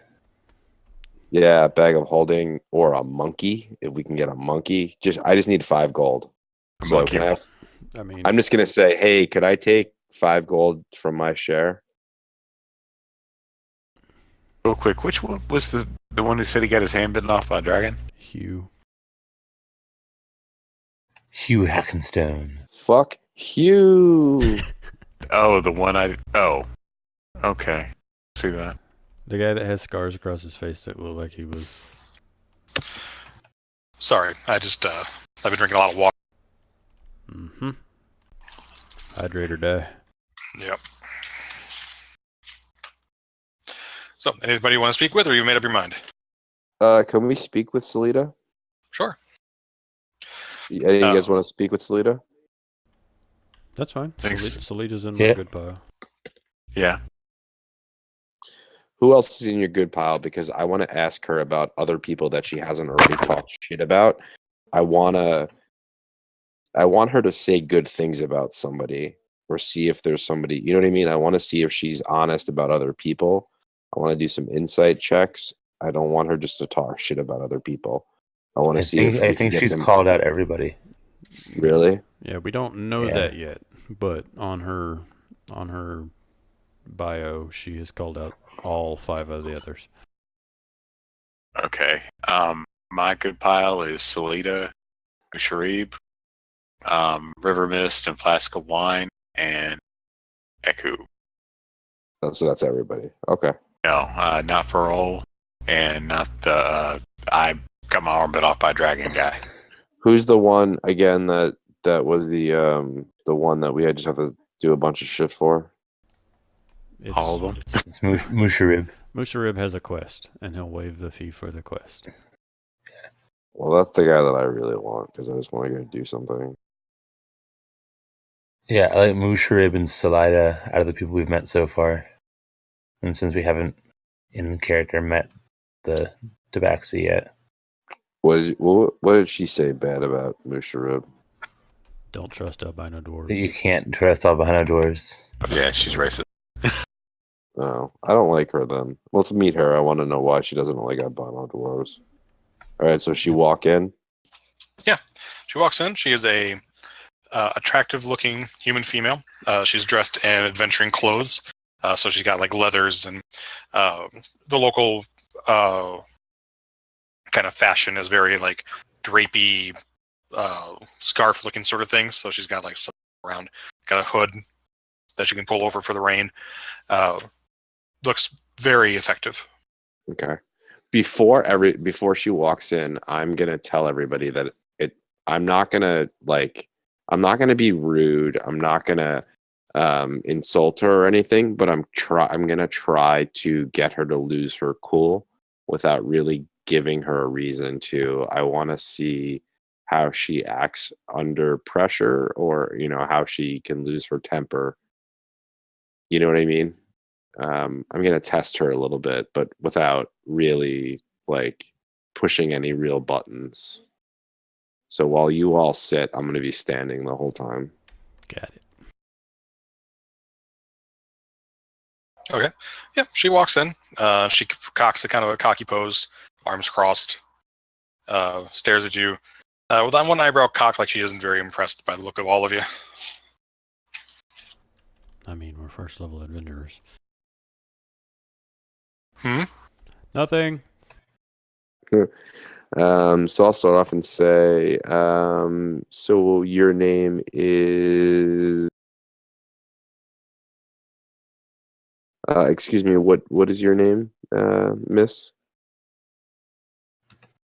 My name is Salida. I am the Salida. best guide. Oh, sorry, go ahead. She says, I am the best guide in Port Nyanzaru. And it's a pleasure to meet you, Salida. What makes you the best guide? Primarily that I come back, as do the people who go with me. Have you? Go ahead. No, I'm sorry. I didn't realize you weren't finished. No, Ken, not her. I mean Ken. Yeah, she's just like these others that come through here. They lose their parties, or perhaps they betray them and take their treasure. But as the Lord Jobel will tell you, my parties return and they have their loot. I take a cut, but that's because I'm that good. Have you ever lost a party or an individual that you've been a guide for? She says that many fools such as yourself don't listen to instructions, but after one or two get eaten by one of the honkers, the rest usually tend to listen to me. Such as myself. So I'm a fool? Is that what you're saying? Are you planning on going into the jungle without going into the jungles of Chult, prepared as you are? prepared as I am, how am I prepared? You're not prepared. That's what makes you a fool. How do you know I'm not prepared? She looks you up and down. She cocks an eyebrow at you again. Are you going to answer my question, or are you just going to glare at me? She says, "Are you going to pay my fee? And then I'll happily help you prepare for the travels through the jungle." I'm not going to pay your fee if you can't even answer questions. She says, you want to hire a guide, but you do not want to pay for the services that we provide. I'm here to help you survive in that jungle, but there's a fee involved. I will pay a fee for a guide I believe can get me through a jungle and back safely. But if I'm not going to pay a guide who can't answer a simple question, and I asked you, have you ever lost anybody in the jungle? I said yes. Individual party members will be eaten, but never a full party. And you called me a fool, and I asked you why I am a fool, and you said I was unprepared. You are unprepared. Because I don't have you as my guide. More or less. Have you ever been hired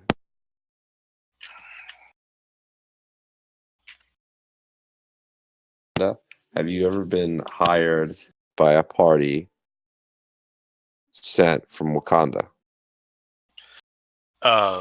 She thinks for a moment. I do not believe so. Not everyone I've escorted has told me what their purpose is. I don't particularly care. As long as my fees come in, I will take you wherever you wish to go. And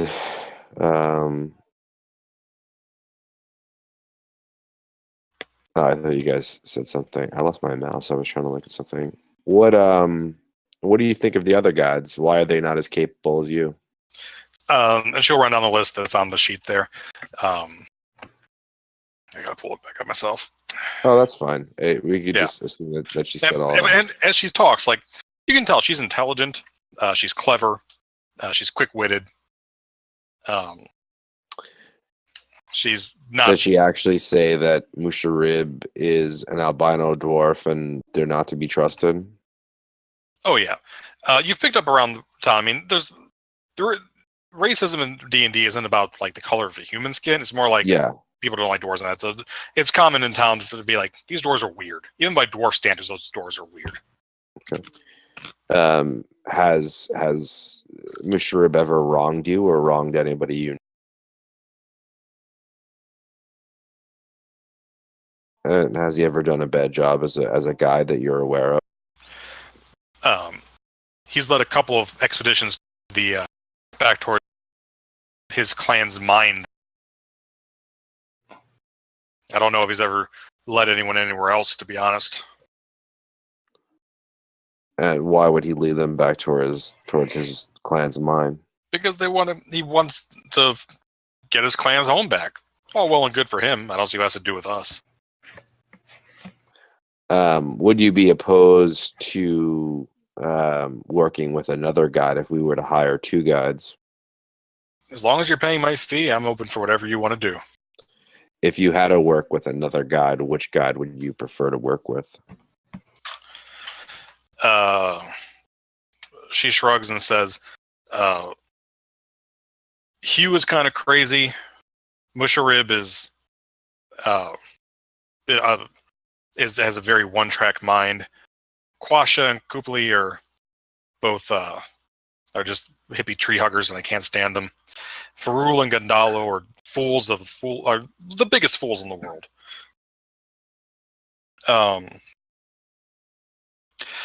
I suppose that assuming that the maps that Farul and Gandalo have is accurate, I'd like to go with them, but I don't know if it is. If it's not, we could just kill them and take whatever they have on them for wasting our time.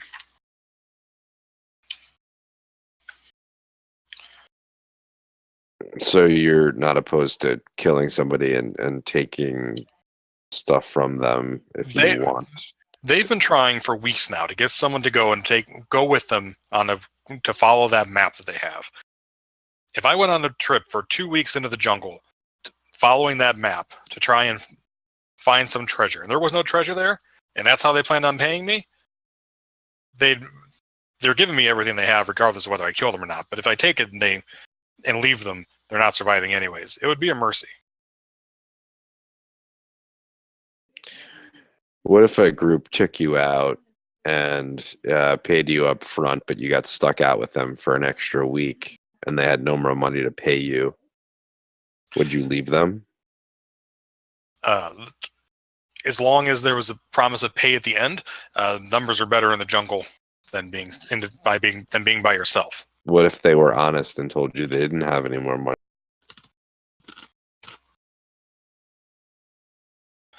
She says, we had to get back to civilization, get somewhere safe, and then we'd have a chat.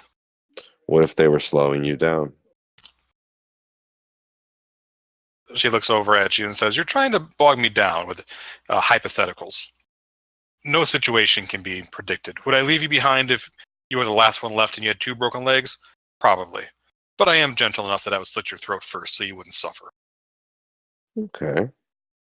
Well, I'm going to look back at my companions. Do you guys have any other questions before we continue our interviews or before we confer? I do have one. You mentioned not trusting Jobal. Why do you say that? Jobal does his damnedest to drive up prices and keep himself between those who need services and those who offer services. I would much rather work independent.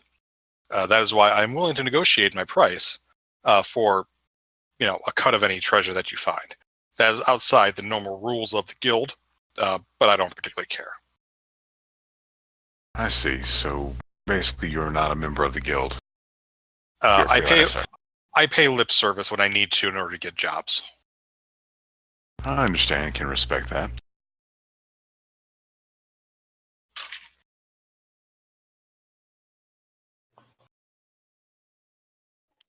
Any other questions? None from me. Yeah, Karen's gonna be taking notes in the notebook. All right. Here to be taking notes at least. Thank you very much for your time. We will let you know by the end of the day. She nods and says, don't keep me waiting. And she'll wink at Mandred as she walks out the door. I'll wink right back at her. I'll catch a look at her hind legs as she walks out. It's very nice. The second she Her hind leaves, legs.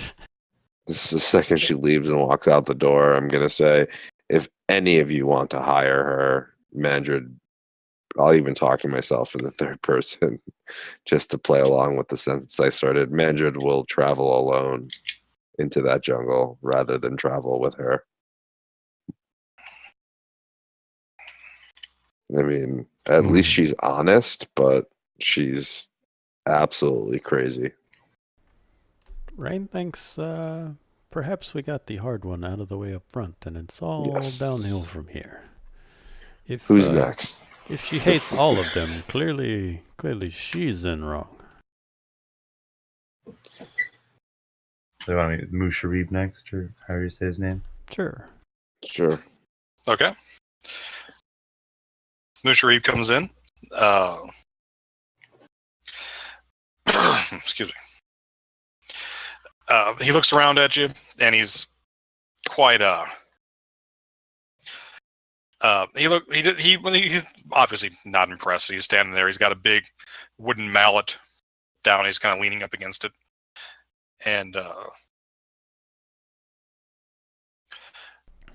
Is the place in his quest on the map, or is that something that's currently out of character? Is that a spot I'm not seeing on the map, or?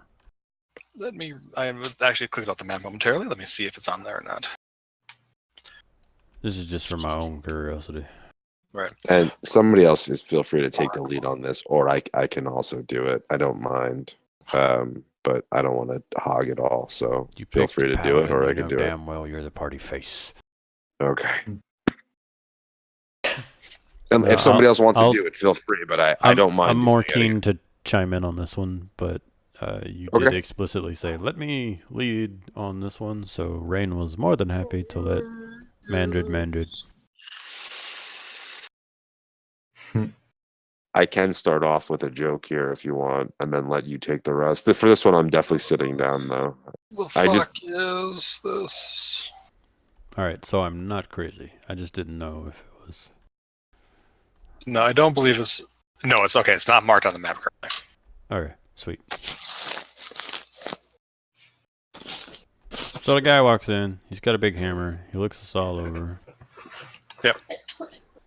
And he walks in, I'm going to say, what the fuck are you? He'll spit, and he'll start talking in Dwarvish. Does anybody speak Dwarvish? No, but Theron is just Look, I going to think shake I his do. head a little bit. I'm I going do. to let I out do a speak hearty Dwarvish. laugh. What does he say? What does he say? He's like, look at these oversized these oversized fools who think they can survive the jungle. I'm going to let out a heart. Oh, go ahead. I'm sorry. And then he's going to say in common, you ain't dwarves, but if you're willing to do some work, I'll take you where you want to go after. I let out a hearty laugh and I say, I apologize. I just wanted to break the ice with a laugh. I meant no harm. I've ran into many of your kind. I have many friends who are dwarves, and I consider your kind, many of your kind, friends of mine, and certainly more than a few. What is albino dwarf? Is that something that would be offensive to him? Don't think so. Let's see. Then I would say. The question is, would you know that or not? First off, do you truly have history with dwarves, or are you trying to lie to him? No, I would definitely know some. I would have fought with some I would have some, like, my background is a soldier, and I definitely would have fought with some. At some point when there's air in the conversation, since the first joke didn't work, Yeah. Rain will joke in Dwarvish. If he's such a friend of dwarfs, perhaps he should apologize in Dwarvish, no? The dwarf just kind of nods at you. He seems a very tech-turned fellow. Again, I'm sorry, and I'll just bow, and I'll just nod over to my companion and say, perhaps you should take this one. Rain and his companions are seeking guide for, exploring into the jungles. We have been hired for a task, but we are new to this land, and so we were hoping someone with more native capacity. This is all in Dwarvish, by the way. Native capacity could lead us there, and we've yet to be persuaded by any of Lord Jobal's, whatever the correct term is there, guild members. But we're quite hopeful that somebody will take up such a task. He nods and says, "Yes, I will guide you wherever you wish to go. I wish to, and as I said, I will take the standard fee of 5 gold a day, 30 gold up front. However, if you would go with me and free my family's mine, I will waive that fee.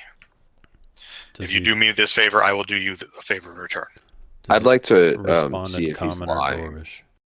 In Dwarvish. Sorry, what was it? What was that, Mandarin? I'd like to see if he's being truthful about the mine, because of what the other girl said, that he always takes people there, like, just to see if there's anything, truthful about what he's saying about the mine. Can I roll some sort of insight, or Yeah, give me an insight check. I have to find my character sheet. I should put insight on my macro bar. At this point, Rain is going to swap over to common, though, before we continue getting into the details. Okay. And Rain is going to relay that information to the group. He's going to kind of repeat it back for the group's sake, but the conversation is directed at the dwarf, whose name I will continue to butcher throughout this campaign once we hire him, and say, so you. We don't have to hire him, man. I mean, I'm just. No, I mean, he was my top pick, but I'm willing to work with the group. But Rain is going to, parrot back and say, so you are looking for adventurers to help reclaim your home, your forge, and for this you will waive your fee. He will nod his head. Well, at this point, Karen's going to speak up. He said he wanted that done first. I don't think Miss Sylvain has that much time. Well, first of all, what was the insight did I get? And then you can start asking how long, where. You both feel that is that he is being honest with you. That he'll take you if you just want to pay the regular fee, he'll pay you whatever you want to go. He'll take you wherever you want to go. But if you agree to help him, he will be your guide for free. Once Karen says that, I'll say, yeah, she makes a good point. Where is your forge located, and how long would that take? The forge. He wanted to do that first. Sorry. If you want him to waive the fee, he wants it done first. Okay, thanks. Sorry, I missed that part. So if you look on the map, it is here. Oh, wrong button. Wait, hold on. Can you do it one more time? Because I didn't have it up. Oh, you know what? I apologize. I'm just on the GM layer. I was gonna say, are you on GM layer? Because we didn't get center pinged. Oh, hey. Oh, it's in the Kobold Mountains. Ages away.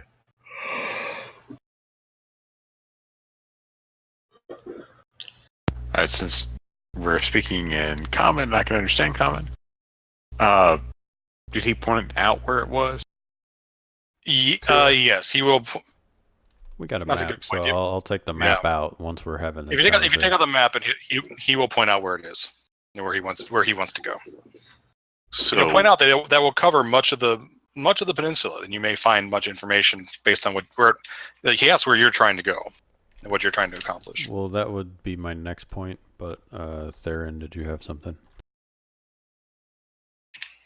Yeah. So, how will we go straight through the jungles, or will we go by boat? He'll say that going by boat is difficult because there's no, it's on the other side of the mountains there. So we'd have to go through the mountains. There is another dwarf mine on the other side of the mountains. And he'll draw a line to over here. And they are connected, but that mine was taken over by a red dragon about 20 years ago. Mm. A red dragon? Yes. Huh. He has no particular desire to go and fuck with the dragon. I don't either, but maybe that other guy wasn't lying then. Are there many dragons on the Isle of Tilt? He says the only one I know of is Old Tinder, and he says the other guy he has. So you're talking about Hackastone? Yes, that's who I was talking about. He says that the poor fellow is obsessed. I don't think he goes anywhere except he doesn't want to go anywhere except to the mountain. All right then. So don't pick him. Well, I'm interested in searching out. From looking at this map, it seems that most of this area here is unexplored, and I'm interested in going through this area and charting it out. So I would not be against going through and searching for this mine of yours. He nods and says, once we hit the mountains, we can take you right there. And as we get closer, the mountains are quite obvious. What's between here and there in the jungle, I am comfortable in the jungle, but there are no paths, as it were. There are no roads.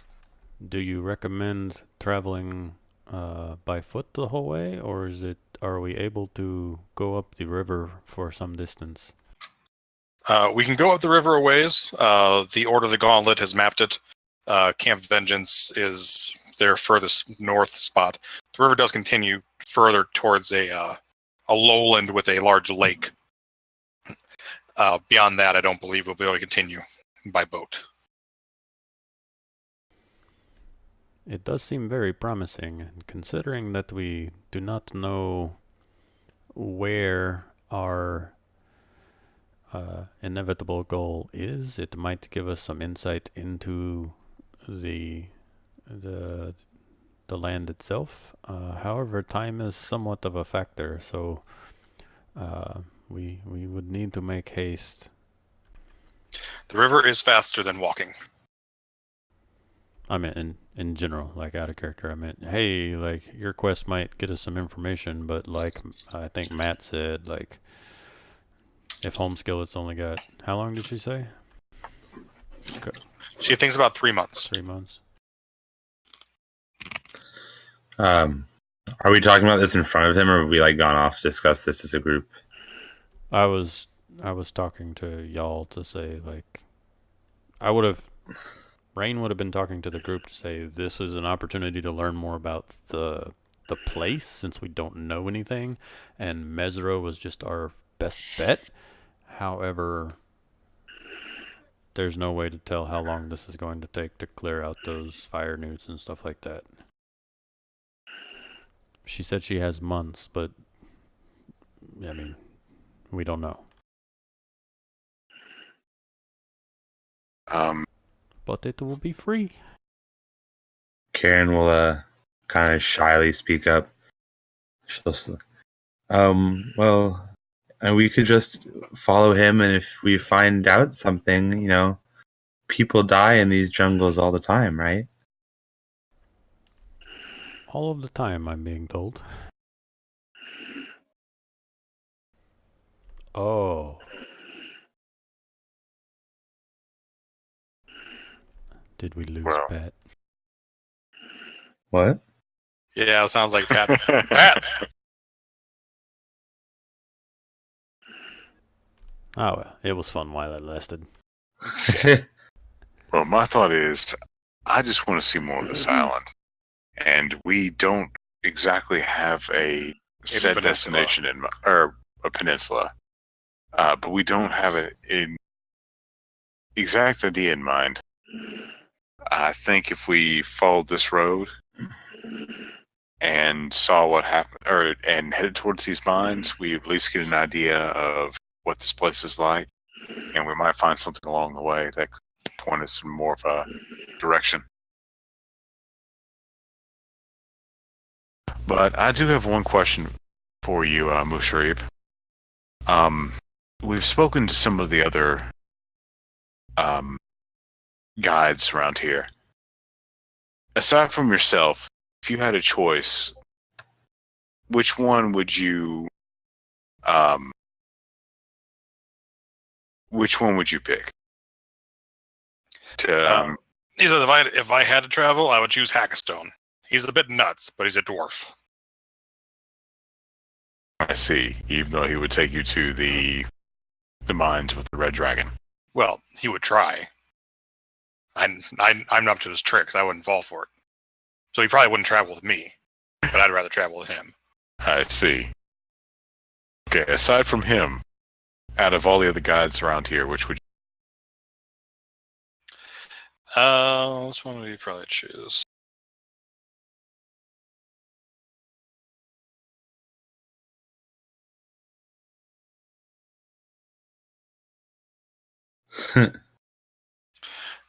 Because there are some you haven't met yet.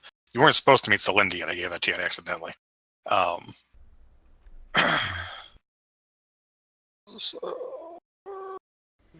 gonna grab a cup of water real quick. Okay. Mostly because I'm sick and keep coughing.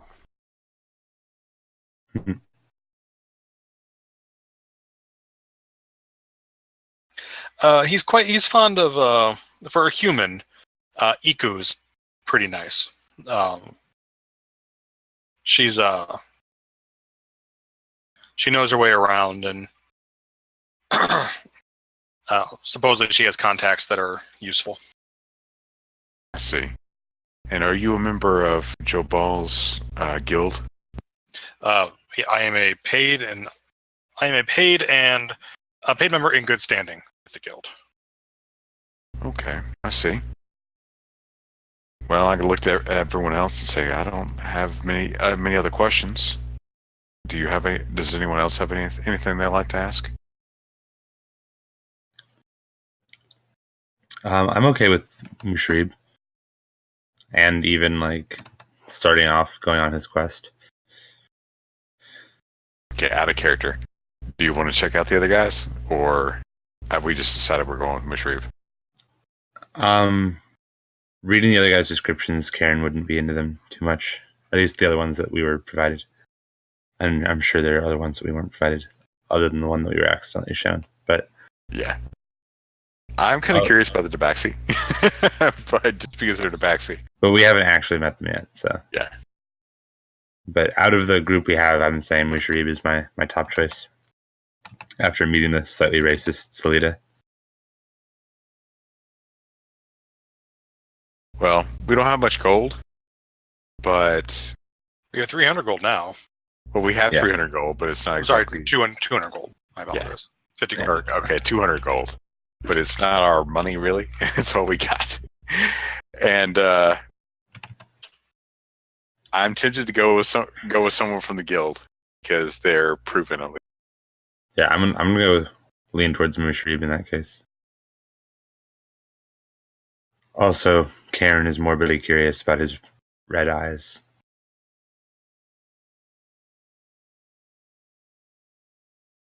So I guess we're going with Mushrib? Yep. All right.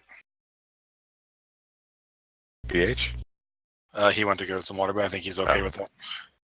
Yeah, and I don't know. It also might be a decent place to call it now that we've decided who we're settling out with. Yep, I think so. So we'll go ahead and call it there.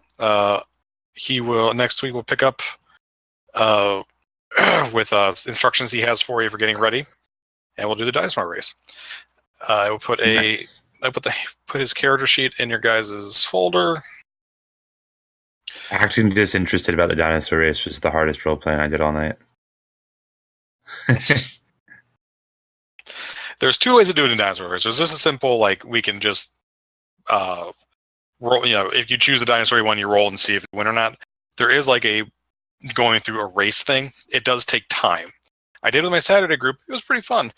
But it took 30, 40 minutes. We don't have as much time to play as they do. So I don't know how you'd want to do that. I'd be okay with that. But obviously I would leave it up to the rest of the group to throw in their opinions. My character would just like to see a dinosaur race. I think it'd be kind of cool. Yeah, my character might not even go to the dinosaur race, but I'd still like to do it myself. All right, who wants to control the dwarf? Not me, because I'm trying to remember to use spells this campaign, since it's exceptionally important. All right, guys, I'll be right back. I'm sorry. No, you're good.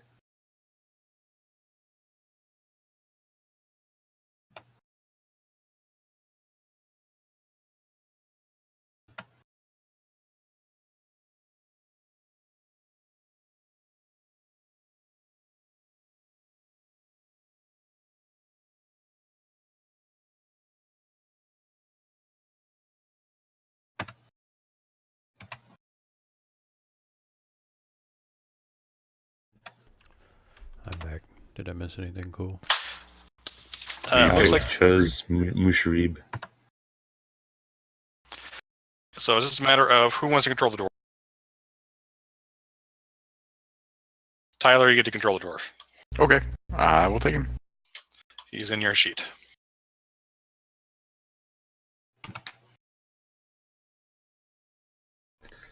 Thanks for volunteering.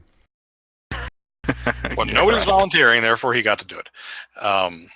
So yeah, you got your guide. Like I said, next week he will give you some instructions of things you got to buy before you head out. We can handle the dinosaur races. We'll talk about how to handle it next week. Thank you all so much for playing. Have a good evening, and I'll see you next week. All right. Have a good one. All right. See you guys. Looking forward to it. Sounds pretty awesome sauce so Oh. far. Also, by the way, everybody gets 100 XP for the session. Hey, thank you. Okay. Fucking So we're carrot. doing XP. Oh, yes. It's a hex crawl. There's no, By the way, like, every hex is 10 miles. You'll at a regular speed, you'll go 1 hex a day. Okay. oh, this Sylvain girl is gonna die. There's no way we're getting that shit done in 3 months. Yeah. Especially knowing how long our party takes to do stuff. Well, we could literally have no idea where to go aside from Mesro, and I don't think that we should go to Mesro just yet. I'm with you on that one. It'll be fun. We'll go play with some fire newts and, live long and prosper. All right. All right, guys. Well, I'm tired of listening to snores. I'll talk to you later. All right. See y'all.